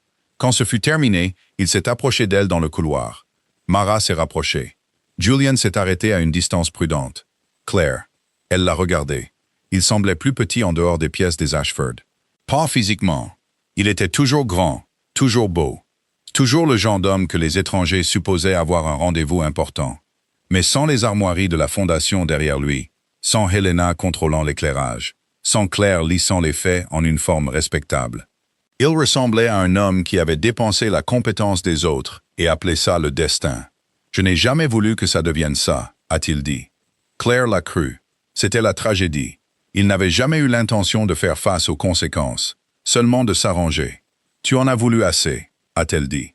Ses yeux ont parcouru son visage, cherchant la femme qui traduisait autrefois son regret en pardon. « Me détestes-tu » Claire a réfléchi à la question. La haine aurait été simple. Ça l'aurait rendu central. Non. Il a semblé soulagé trop tôt. Elle a continué. « Je te connais maintenant. » Ça l'a blessé davantage. Sa bouche s'est crispée. Vivian est repartie. Claire ne le savait pas. Elle a gardé une expression neutre. « Ce n'est pas mon problème. » Elle a dit qu'elle ne sera pas un projet de correction des Ashford. Un instant, Claire a vu Vivian au gala, debout à côté de Julian en soie émeraude, assez près pour partager la vedette et assez loin pour nier la chaleur. Claire n'aimait pas Vivian, et elle n'avait plus besoin de transformer cette aversion en quelque chose d'utile. « Tant mieux pour elle », a dit Claire. Le visage de Julian a changé. « Vous pensez toutes les deux que vous valez mieux que moi ?» Claire a secoué la tête. « Non, je pense que nous avons cessé d'être disponibles. » Elle est partie avant qu'il ne puisse transformer ça en dispute. Le printemps est arrivé tard cette année-là. Le parc devant l'appartement de Claire est resté gris pendant des semaines. Puis il s'est soudainement rempli de feuilles vert pâle, comme si les arbres avaient pris une décision collective du jour au lendemain. La fondation s'est stabilisée. L'examen du procureur général s'est poursuivi, mais la réforme du comité spécial a satisfait le conseil de l'hôpital. Helena est restée à l'écart. Julian n'avait aucun rôle formel. Le vieux portrait des Ashford dans le hall principal a été déplacé du mur central à la salle des archives. Après que Nora ait suggéré dans une note avec des notes de bas de page que les espaces tournés vers la mission devraient présenter les bénéficiaires plutôt que l'auto-admiration dynastique, Claire a approuvé la note. Nora a encadré l'email d'approbation. Le premier mois après le retrait d'Helena a été le plus difficile. Pas parce que le travail est devenu impossible. Claire en faisait déjà une grande partie. C'était difficile parce que les gens qui l'avaient autrefois louée comme la main ferme de la fondation ont commencé à appeler. Ils demandaient si elle avait l'intention de changer la culture. Culture était un autre mot que les gens utilisaient quand ils voulaient dire des privilèges qu'ils ne voulaient pas nommer. Un donateur voulait savoir si le placement au gala honorerait toujours les familles historiques. Claire a demandé si sa préoccupation était le placement ou la surveillance des subventions. Il a ri nerveusement et a dit les deux. Un autre donateur a demandé si la fondation deviendrait trop clinique sous la direction de Claire. Claire a dit que l'hôpital avait toujours été clinique et que les donateurs étaient les bienvenus pour rester humains. Nora a noté celle-là pour une utilisation ultérieure. L'ancien directeur financier a démissionné avant que Claire ne puisse le licencier. Sa lettre de démission exprimait sa tristesse que la fondation soit devenue hostile à la mémoire institutionnelle. L'équipe jury comptable a découvert plus tard que sa mémoire institutionnelle comprenait 3 relations de consultation non approuvées et un placard de rangement plein de dossiers papier qu'Helena avait prétendu perdus. Nora se tenait à l'entrée du placard, portant des gants en latex et une expression de respect religieux. « Je retire toutes les plaintes que j'ai jamais faites sur le papier. » Claire a regardé les boîtes. Toutes les plaintes pour aujourd'hui. À l'intérieur des boîtes se trouvaient de vieux procès-verbaux du conseil, des notes de donateurs, des mémos manuscrits, et une correspondance précoce liée au règlement March. Ils n'ont pas révélé un seul pistolet fumant spectaculaire. Au lieu de ça, ils ont montré quelque chose de plus utile, un schéma. Helena avait cultivé l'informalité autour de décisions qui auraient dû être formelles. Julian avait bénéficié de rôles flous. Le service financier avait traité les instructions familiales comme de la gouvernance. Les fonds restreints n'avaient pas toujours été volés, mais ils avaient été brouillés. Et le brouillage protégeait toujours les Ashford en premier. Claire a passé 3 semaines avec des comptables à retransformer le flou en ligne. Elle dormait mal. Elle oubliait de déjeuner assez souvent pour que Nora commence à laisser des barres protéinées sur son bureau, avec des notes de plus en plus grossières. Mange ça avant de devenir un exemple à ne pas suivre. La gouvernance nécessite de la glycémie. Si tu t'évanouis, j'hérite de ta boîte de réception et je t'en voudrais pour toujours. Claire a gardé les notes. Elle lui rappelait que l'attention n'arrivait pas toujours doucement. Parfois, Elle arrivait sous la forme d'une collation jetée sur un bureau. Julian a utilisé ces semaines pour essayer de regagner de la sympathie. Il a recommencé à assister à des dîners privés. Pas des événements officiels de la Fondation, mais des rassemblements sociaux, où de vieux amis de la famille croyaient encore que le scandale pouvait être résolu en choisissant le menteur le plus familier. À un dîner, il aurait décrit Claire comme brillante mais punitive. À un autre, il a dit qu'elle avait toujours mal supporté d'être comparée à Vivian, bien qu'il ne les ait jamais comparés avant le gala. Les commentaires sont parvenus à Claire par des gens qui pensaient l'aider. « Je voulais juste que tu saches ce qu'il dit », commençait-il. Après le 3e appel, Claire a changé sa réponse. « S'il vous plaît, envoyez-le par écrit. » La plupart ont cessé d'appeler. Une personne ne l'a pas fait. Margaret Ellis, une donatrice de 70 ans avec des cheveux argentés et un jeu de bridge impitoyable, a envoyé un email détaillé après un dîner au Hawthorne Club.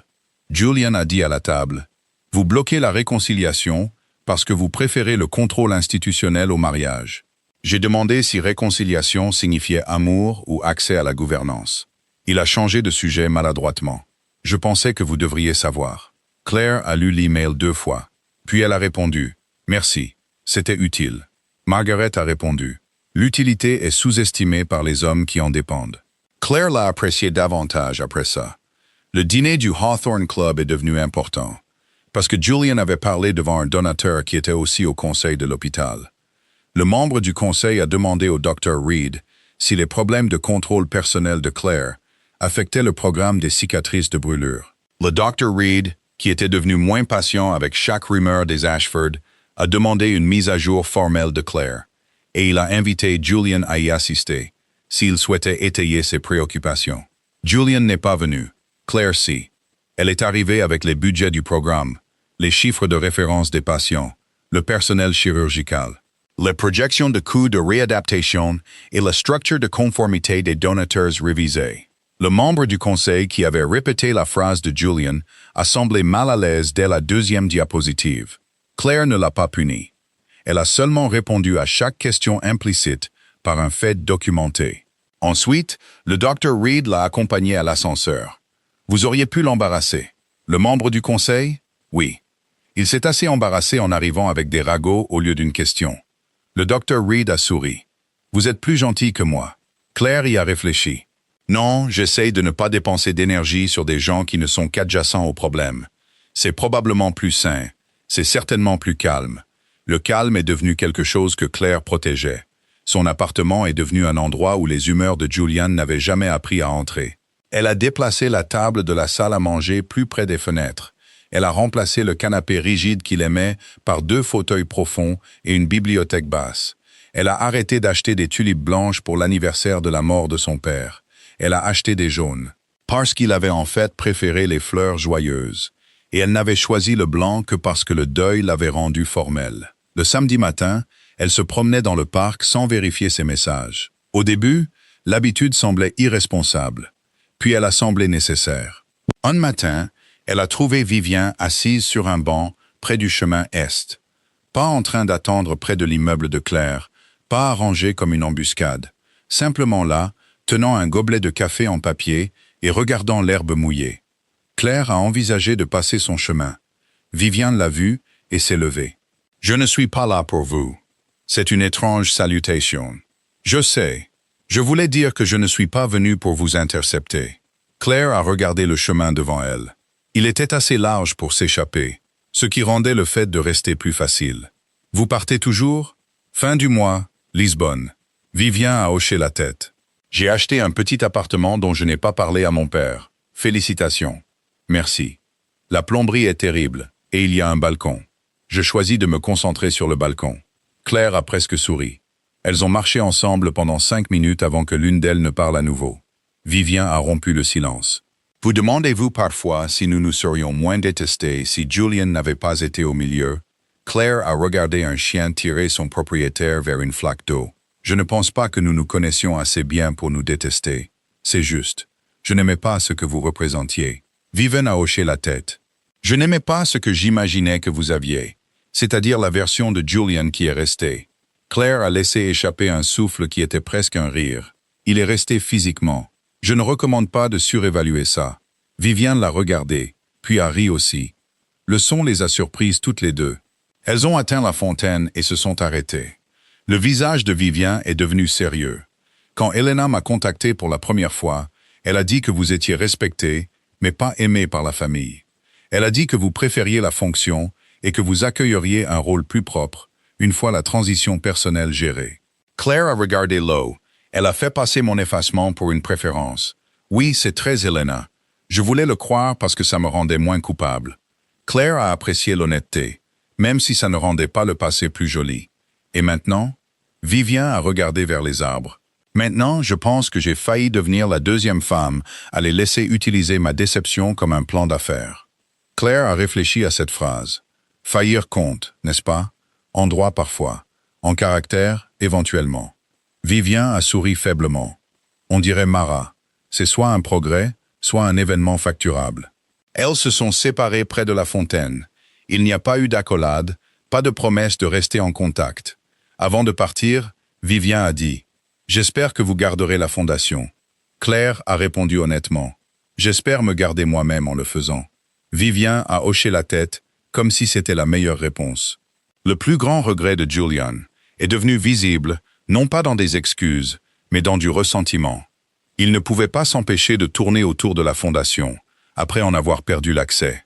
Il a envoyé un email au Dr. Reed avec des suggestions stratégiques non sollicitées.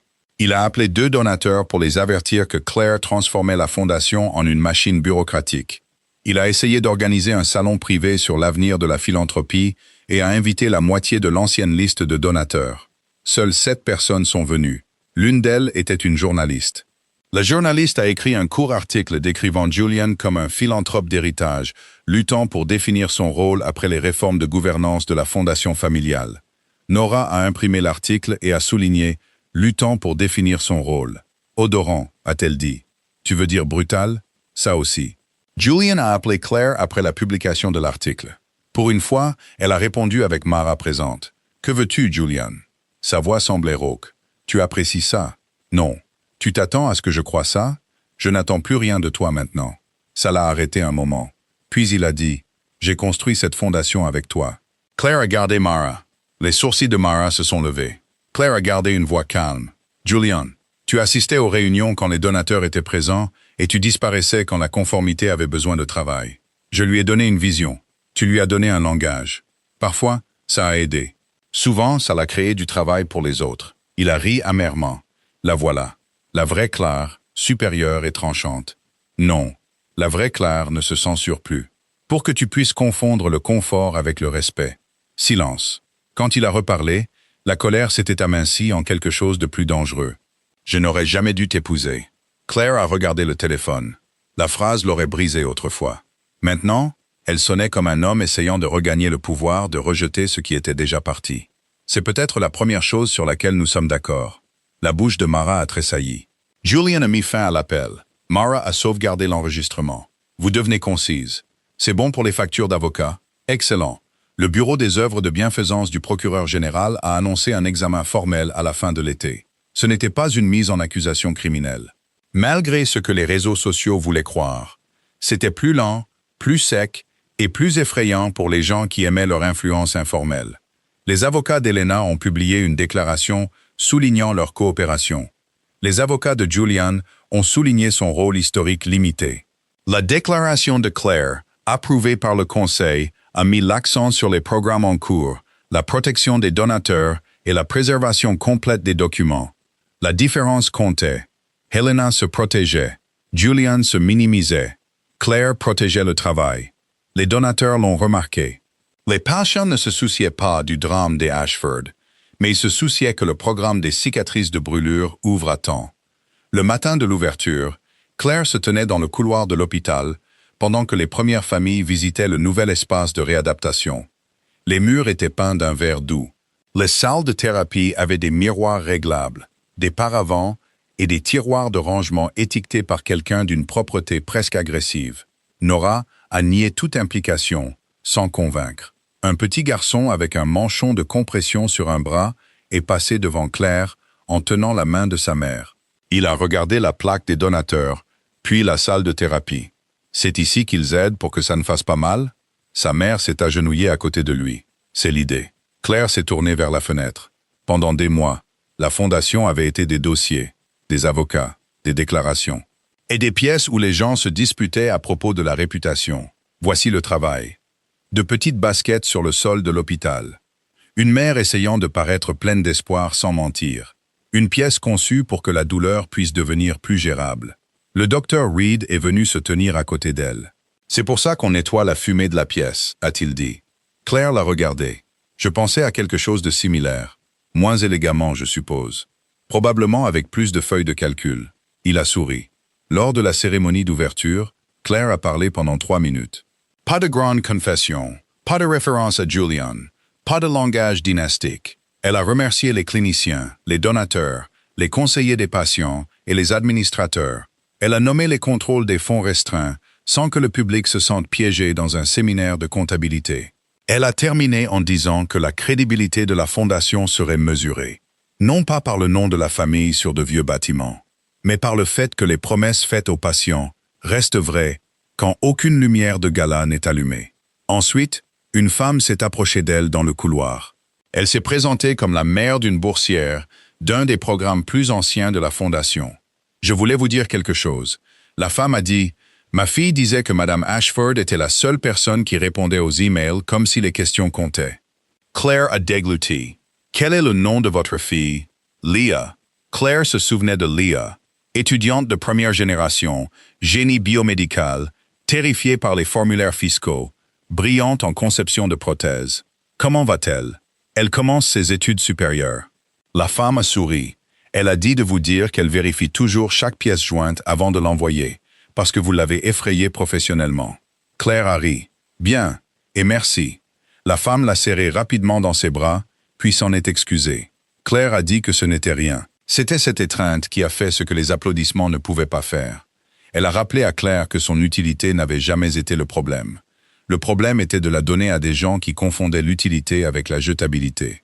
En automne, Helena a demandé une réunion privée. Claire a refusé. Helena a demandé une réunion avec médiateur. Mara a déconseillé, sauf s'il y avait un but juridique spécifique. L'avocat d'Helena a alors envoyé une lettre exprimant le désir d'Helena de tourner la page personnellement. Claire a lu la phrase à voix haute dans le bureau de Mara. Tourner la page personnellement. Mara a siroté son café. Signifie souvent une demande de découverte émotionnelle. Dois-je répondre? Non. Claire ne l'a pas fait. 2 semaines plus tard, une note manuscrite est arrivée à son appartement. L'écriture d'Helena était élégante et pointue. Claire, j'ai mal jugé votre attachement à la famille et votre volonté de comprendre la nécessité.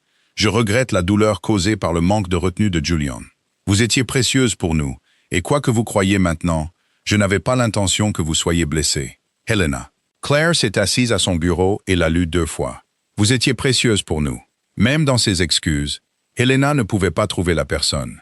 Claire a placé la note dans un dossier intitulé « Correspondance personnelle », puis a ajouté un post-it. Pas des excuses. Nora l'a vu plus tard et a hoché la tête. Classement précis. Thanksgiving est arrivé avec des invitations que Claire n'a pas acceptées. De vieux amis de la famille ont essayé de la réintégrer dans des pièces où Julian pourrait apparaître. Parce que la saison rendait les gens sentimentaux à propos d'un malaise qui n'était pas le leur. Elle a passé la fête avec Mara, Nora, le Dr. Reed et 3 autres personnes. Des gens qui n'avaient aucun intérêt à prétendre que la sauce au canneberge pouvait réparer une trahison institutionnelle. Mara a fait une dinde trop sèche pour être défendue.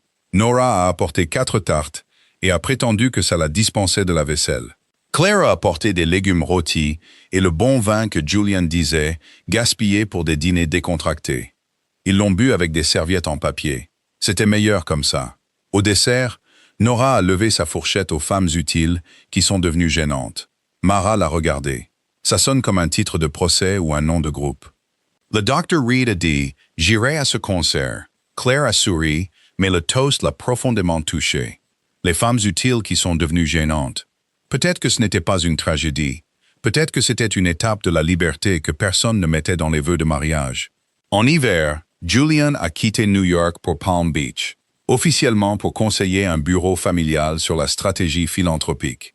Le bureau familial a retiré l'annonce de son site web après 3 jours. vraisemblablement après avoir reçu assez d'appels de gens qui avaient appris à utiliser les moteurs de recherche. Nora a rapporté cela avec ce qu'elle a appelé un plaisir contenu.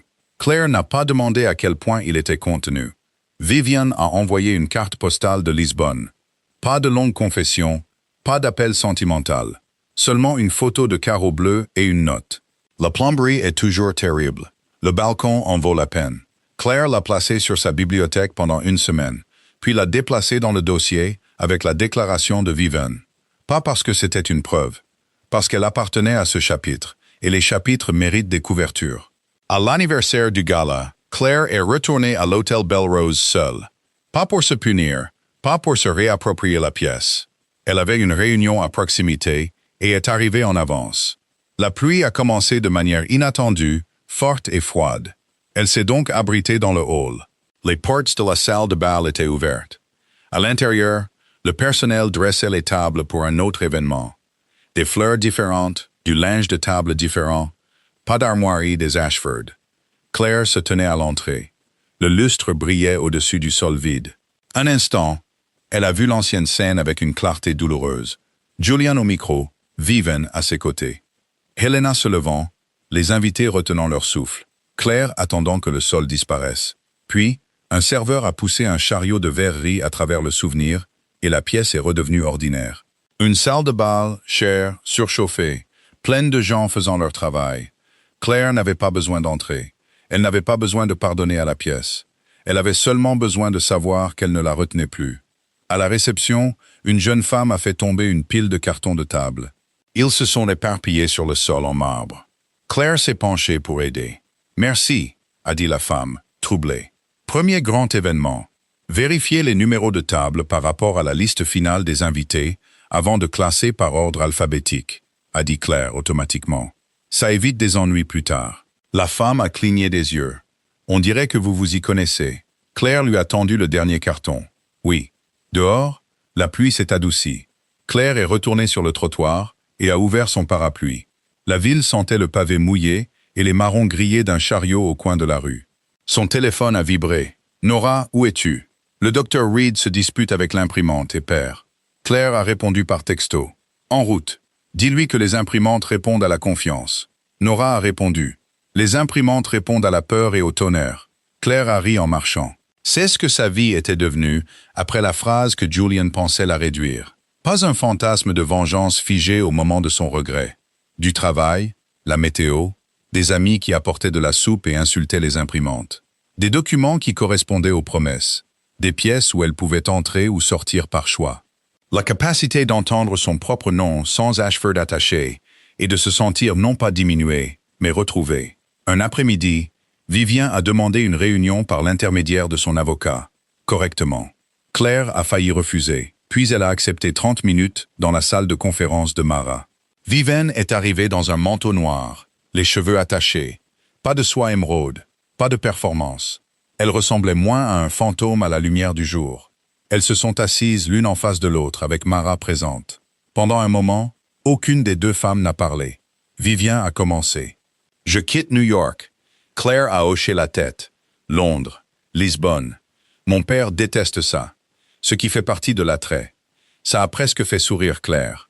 Vivian a baissé les yeux sur ses mains. « Je suis venu dire quelque chose sans rien demander. » Claire a attendu. « Je vous enviais avant de vous rencontrer. » Ce n'était pas ce à quoi Claire s'attendait. Vivian a continué. « Julian vous décrivait comme calme, loyal, utile. Helena vous décrivait comme disciplinée. J'imaginais une femme qui avait pris ma place parce qu'elle était plus facile à gérer. Puis j'ai vu les dossiers de la fondation de vos années là-bas. Sa voix a changé. Vous avez construit ce qu'il prétendait hériter. » Claire a regardé la table. Les éloges de Vivian semblaient étranges. Pas malvenus, pas suffisants. Étranges. J'ai participé à leur plan. Vivian a dit, même si je me disais que je ne faisais qu'écouter. Oui, Vivian l'a accepté. Je suis désolé. Claire l'a cru aussi. La croyance ne nécessitait pas de proximité. Merci. Vivian s'est levée pour partir, puis a fait une pause. Pour ce que ça vaut, vous n'étiez pas ma remplaçante. Claire l'a regardé. Les yeux de Vivian étaient clairs. Vous étiez la personne qu'ils ont utilisée quand ils avaient fini de m'utiliser. C'est différent. Pire, peut-être. Après le départ de Vivienne, Mara a demandé « Comment vous sentez-vous » Claire a regardé la porte fermée, étrangement libérée d'elle. « Bien. Est-ce méchant? Non. C'est efficace. » Claire a ri. C'est venu facilement cette fois.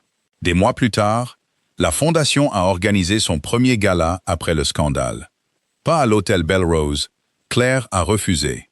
Ils l'ont tenu dans l'atrium de l'hôpital, où les donateurs devaient passer devant l'aile pédiatrique, le jardin de réadaptation et le mur des lettres des familles de patients avant de trouver leur table. Pas de lustres en cristal, pas de portrait de dynastie, pas d'armoirie des Ashford sur la couverture du programme. La soirée était plus petite, plus chaleureuse et plus difficile à confondre avec un projet de vanité familiale. Claire portait une robe bleu foncé, Nora portait un presse-papier et menaçait 3 traiteurs avec charme. Le Dr. Reed a prononcé le discours d'ouverture, puis Claire est montée sur scène. Un instant, le micro a semblé plus lourd qu'il n'aurait dû. La dernière fois qu'elle s'était tenue près d'un micro lors d'un gala, Julian l'avait utilisé pour dire à une salle qu'elle était une remplaçante. Elle a regardé le public, le personnel de l'hôpital, les donateurs, les boursiers, les membres du conseil, Mara près du fond, les bras croisés, Nora près du mur latéral, faisant semblant de ne pas avoir l'air fière. Claire n'a pas prononcé le discours qu'elle avait rédigé 6 fois. Elle a plié le papier une fois et l'a posé sur le pupitre. Il y a 1 an, a-t-elle dit, cette fondation a dû décider si sa réputation comptait plus que son travail. La pièce s'est calmée. La réponse aurait dû être facile. Elle ne l'était pas. Parce que les institutions sont faites de personnes. Et les gens apprennent à protéger les pièces familières, même quand ces pièces sont pleines de fumée. Elle a vu le Dr. Reed hocher la tête. Nous avons changé la gouvernance, examiné les anciens dossiers, renforcé les contrôles des fonds restreints. Et nous avons supprimé l'idée qu'un nom de famille est un substitut à la responsabilité. Le mot substitut a traversé la pièce. Claire l'a laissé faire. Ce soir ne concerne pas une famille qui récupère son image. Il s'agit d'une fondation qui gagne la confiance du public, avec des documents qui correspondent à ses promesses et une direction prête à être remise en question. Elle a regardé vers le mur des lettres des patients. C'est moins glamour que l'héritage. C'est aussi plus utile. Les applaudissements sont venus lentement au début, puis avec force. Claire s'est reculée du micro. Ses mains ont tremblé une fois qu'elle a atteint le couloir latéral. Nora est apparue à côté d'elle. C'était objectivement excellent. Objectivement, j'ai fait des calculs dans ma tête. Sur les applaudissements, sur les dommages émotionnels réparés par phrase. Claire a ri, et pour une fois, le son ne l'a pas surprise. Après le gala, elle est rentrée seule chez elle. Pas solitaire, seule. Il y avait une différence qu'elle avait gagnée à travers la paperasse, le deuil et la discipline de ne pas répondre à chaque appel qui voulait la tirer en arrière. Dans son appartement, elle a enlevé ses talons, s'est fait un thé et a ouvert la fenêtre sur le parc. La ville était bruyante en bas, vivante, indifférente. Elle a pensé à la salle de bal, à la voix de Julian, à la robe émeraude de Viviane, aux perles de travers d'Elena, au micro.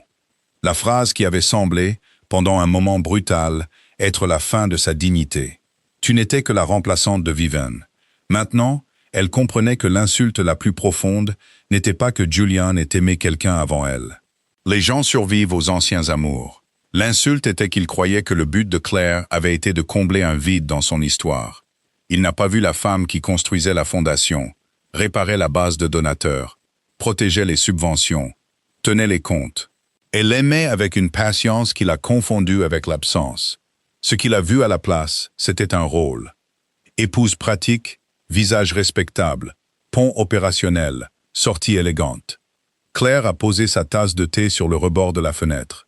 Le rôle avait disparu. Elle restait. C'était la partie pour laquelle Julian ne s'était pas préparé. Son plan tenait compte de la tristesse, de l'utilité et du silence. Il ne tenait pas compte des dossiers, des avocats ou d'une femme sortant de la salle de bal avant que la famille ne puisse la gérer pour qu'elle se conforme. Surtout, Julian n'avait jamais considéré que la remplaçante pourrait comprendre le scénario mieux que l'homme qui l'avait assigné. Le lendemain matin, un coursier a livré le décret de divorce final signé. Claire l'a lu à son bureau, a paraphé le reçu et a placé le décret dans le tiroir du haut. À côté, se trouvait la fiche de discours vierge de la nuit du gala. Nora l'avait gardée. Au dos, de l'écriture de Nora, une ligne avait été ajoutée. Les choses utiles deviennent dangereuses quand elles commencent à garder des copies. Claire l'a fixée. Puis, elle a ri si fort qu'elle a dû s'asseoir. Elle a gardé la carte. Pas comme une blessure, comme un rappel. Que la nuit où Julian a essayé de la réduire à une place réservée est devenue la nuit où elle a cessé de garder de la place pour les gens qui ne la valorisaient que lorsqu'elle leur facilitait la vie. En été, le regret de Julian est devenu visible de manière que Claire n'avait pas besoin de chercher. Il a perdu la fondation. Il a perdu Viven. Il a perdu les salles de donateurs qui s'ouvraient autrefois parce que Claire s'était assurée que les bons appels étaient passés avant son arrivée. Il a gardé le nom des Ashford, mais sans le travail de Claire derrière, le nom a commencé à sonner comme un écho, dans des pièces où les gens demandaient maintenant des documents. Une fois, lors d'une réception à l'hôpital, Claire l'a vu de l'autre côté du hall. Il l'a regardé pendant un long moment. Pas avec amour, pas même avec haine, avec reconnaissance, tardive, inutile, reconnaissance tout de même. Claire s'est retournée vers le chirurgien avec qui elle parlait, et elle a continué à discuter de l'expansion du programme des cicatrices de brûlure. Julian a attendu qu'elle regarde à nouveau. Elle ne l'a pas fait. Ça, plus que toute déclaration publique, était la fin. L'année suivante, la Fondation a lancé la bourse Mercer pour la responsabilité des systèmes médicaux. Claire l'a nommé d'après son père. Pas parce qu'il avait été célèbre, mais parce qu'il lui avait appris la différence entre la générosité et la négligence.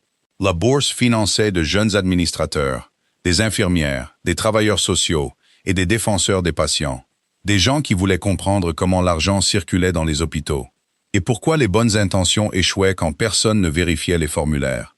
Nora a dit que le titre était trop long. Claire a dit que la précision comptait. Nora a conçu un logo plus court quand même. Le lancement a eu lieu dans un amphithéâtre de l'hôpital. Il y avait des chaises pliantes, du café dans des gobelets en carton, et un projecteur qui vacillait chaque fois que quelqu'un passait trop près du câble. Claire aimait ça plus que n'importe quel gala qu'elle avait jamais organisé. Leah, l'ancienne boursière, a parlé la première. Elle était en études supérieures maintenant. Confiante d'une manière qui portait encore des traces de l'étudiante terrifiée qui avait autrefois envoyé à Claire 6 questions sur les formulaires fiscaux à minuit. Madame Ashford m'a appris à lire les pièces jointes, a dit Leah, puis a jeté un coup d'œil à Claire. Désolée, mademoiselle Mercer. La correction a été chaleureusement accueillie. Claire avait repris le nom de famille de son père après la finalisation du divorce. Pas parce que Ashford la dégoûtait chaque fois qu'elle le voyait, bien que parfois ce fût le cas. Parce que Mercer ressemblait à une porte s'ouvrant sur une pièce qu'elle avait laissée intacte trop longtemps. Leah a continué. Elle m'a appris que les systèmes ne sont pas froids simplement parce qu'ils sont structurés. Un bon système peut être la façon dont la gentillesse survit à l'échelle. Claire a baissé les yeux sur le programme. Cette phrase était meilleure que tout ce qu'elle avait prévu de dire. Après l'événement, le docteur Reed l'a trouvée près de la table à café. « Vous pleurez. Je ne pleure pas. Cliniquement faux. » Elle a essuyé sous un œil. « D'accord. Discrètement. Beaucoup mieux. » De l'autre côté de la pièce, Nora expliquait à un boursier pourquoi l'imprimante avait essayé de saboter les certificats et pourquoi cela prouvait l'importance de la redondance opérationnelle. Mara se tenait à proximité, mangeant un biscuit et l'air amusé. Claire les a regardés et a ressenti la douleur étrange d'une vie qui redevenait la sienne. Pas restaurée. Restaurer impliquait qu'elle était revenue à ce qui existait avant Julian. C'était différent. C'était construit à partir de morceaux qu'elle avait choisis après l'échec de l'ancienne structure. Il y avait encore des jours difficiles. Parfois, un donateur disait le nom d'Elena avec une douceur nostalgique. Et Claire devait se rappeler que la nostalgie des autres n'était pas une assignation à comparaître. Parfois, une photo de Julian apparaissait dans un vieil article et son corps réagissait avant son esprit. Parfois, elle se demandait si l'amour ressemblerait toujours à un contrat attendant d'être mal interprété. Puis, les choses ordinaires ont continué. Nora s'est plainte du logiciel de budget. Mara a envoyé une facture avec une note manuscrite qui disait « Excellent travail sur les limites ce mois-ci ». Le programme des cicatrices de brûlure s'est étendu à un deuxième hôpital. Vivian a envoyé une carte de vœux de Lisbonne montrant un balcon plein de plantes. Au dos, elle a écrit « La plomberie s'est améliorée. Les gens peuvent parfois apprendre. » Claire a gardé la carte sur le réfrigérateur pendant 3 jours avant de la classer. Un soir, Après une réunion du conseil qui s'est terminée à l'heure parce que Claire était devenue impitoyable avec les ordres du jour, elle a marché seule dans la salle des archives de la Fondation. Le vieux portrait des Ashford y était toujours accroché, ne présidant plus le hall. Helena se tenait dans le fond peint derrière son défunt mari. Pearls lumineuses, yeux fixés sur un avenir qu'elle supposait appartenir à sa famille pour toujours. Julian apparaissait comme un jeune homme sur le bord, beau et inachevé, une main reposant sur le dossier d'une chaise. Claire s'est arrêtée devant. Pendant des années, ce portrait l'avait intimidée. Maintenant, il ressemblait à ce qu'il était. De la toile, de l'huile, une version du pouvoir organisée par des gens qui croyaient que le placement était la permanence.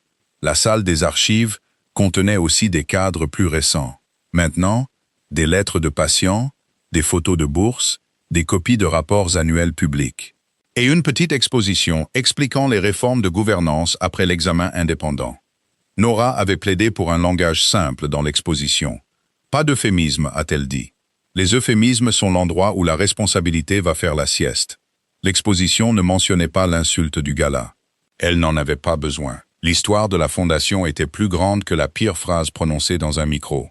Claire est restée là jusqu'à ce que les lumières à détecteur de mouvement s'éteignent doucement au-dessus d'elle. Puis, elle est retournée à son bureau. Sur son bureau se trouvait une lettre transmise par l'avocat de Julian. Mara l'avait déjà examinée. Julian voulait la permission d'assister au dîner de la bourse en tant que donateur privé. La demande était soigneusement formulée. Il souhaitait soutenir le travail. Il espérait que le temps avait adouci les tensions personnelles. Il croyait que l'histoire de sa famille avec la Fondation ne devait pas être effacée. Claire a lu la lettre une fois, puis elle a écrit sa réponse sur du papier à en tête de la Fondation. Monsieur Ashford, la bourse Mercer est ouverte aux donateurs dont la participation ne détourne pas de son objectif ni ne compromet la confiance de ses boursiers. À l'heure actuelle, votre présence ferait les deux. Vous pouvez contribuer anonymement via le portail des donateurs standards si vous souhaitez soutenir le travail. Claire Mercer, directrice exécutive. Elle l'a d'abord envoyé à Mara. Mara a répondu « Contenu, dévastateur, approuvé ». Julian n'a pas fait de don. Ça a dit à Claire ce qu'il voulait. Pas le travail, la pièce. Il avait perdu la pièce. Des mois plus tard, elle a appris par Margaret Ellis que Julian était fiancé à une femme de Palm Beach, dont la famille possédait des marinas et n'avait aucune fondation nécessitant une conformité. Margaret a annoncé la nouvelle au déjeuner avec la brutalité désinvolte d'une femme qui croyait que l'information devait venir avec le dessert. « Est-ce que ça vous dérange ?» a demandé Margaret. Claire y a réfléchi honnêtement. « Non. Excellent. C'est ce qu'il détestera le plus. » Claire a ri. Dehors du restaurant, le soleil de l'après-midi frappait les vitres des voitures qui passaient. Claire est retournée à la Fondation ensuite, sans oppression dans la poitrine, sans envie de chercher une photo, sans besoin de demander si la nouvelle femme connaissait Vivian, ou le gala, ou l'audit. Peut-être qu'elle le savait, peut-être pas. Claire n'était plus l'étiquette d'avertissement sur Julian Ashford. Elle était occupée à être Claire Mercer. C'était suffisant. Lors de la retraite suivante du conseil, Nora a placé une nouvelle plaque nominative devant le siège de Claire. Claire Mercer, pas de trait d'union, pas d'Ashford. Les lettres étaient noires sur de l'argent brossé. Assez simple pour que la plupart des gens ne les remarquent pas plus d'une seconde. Claire a remarqué. Elle a passé un doigt le long du bord avant le début de la réunion. « Trop ?» a demandé Nora depuis l'embrasure de la porte. « Non. Bien. Je me suis disputé avec le fournisseur pendant 20 minutes à propos de la police. Naturellement. » Nora est entrée et a posé l'ordre du jour. Pour ce que ça vaut, l'ancienne plaque nominative est en stock. Je l'ai étiquetée « Artefact historique ». Ne pas ressusciter accidentellement. Claire a souri. Merci. La retraite a commencé à 9 heures et s'est déroulée avec une efficacité inhabituelle. Ils ont discuté de la transparence des subventions, des sièges consultatifs des patients, des politiques de conflit. Et si le rapport annuel devait inclure une section en langage simple expliquant les fonds restreints? La réponse était oui. La réponse était maintenant généralement oui quand la clarté était la question. Pendant la pause déjeuner, Claire est restée un moment dans la salle de conférence après que tout le monde soit parti. La lumière du soleil tombait sur la table, accrochant le bord de la nouvelle plaque nominative. Elle a pensé à Julian disant substitut, comme s'il avait nommé sa place dans le monde. En fin de compte, il n'avait nommé que son propre échec à l'avoir. La différence comptait. L'un était une blessure, l'autre était une information. Claire a pris l'ordre du jour et s'est dirigée vers la porte, où des voix attendaient dans le couloir, demandant des décisions qu'elle était pleinement en droit de prendre. Pour la première fois depuis des années, la responsabilité ne ressemblait pas à la preuve que quelqu'un d'autre avait disparu. C'était comme un poids choisi, équilibré dans ses propres mains. Elle a ouvert la porte de la conférence et est retournée au travail, sans demander la permission de personne pour y appartenir. Plus jamais. Pas une seule fois. Abonnez-vous pour plus d'histoires sur la force tranquille, les preuves cachées et le moment où la trahison fait enfin face à ses conséquences.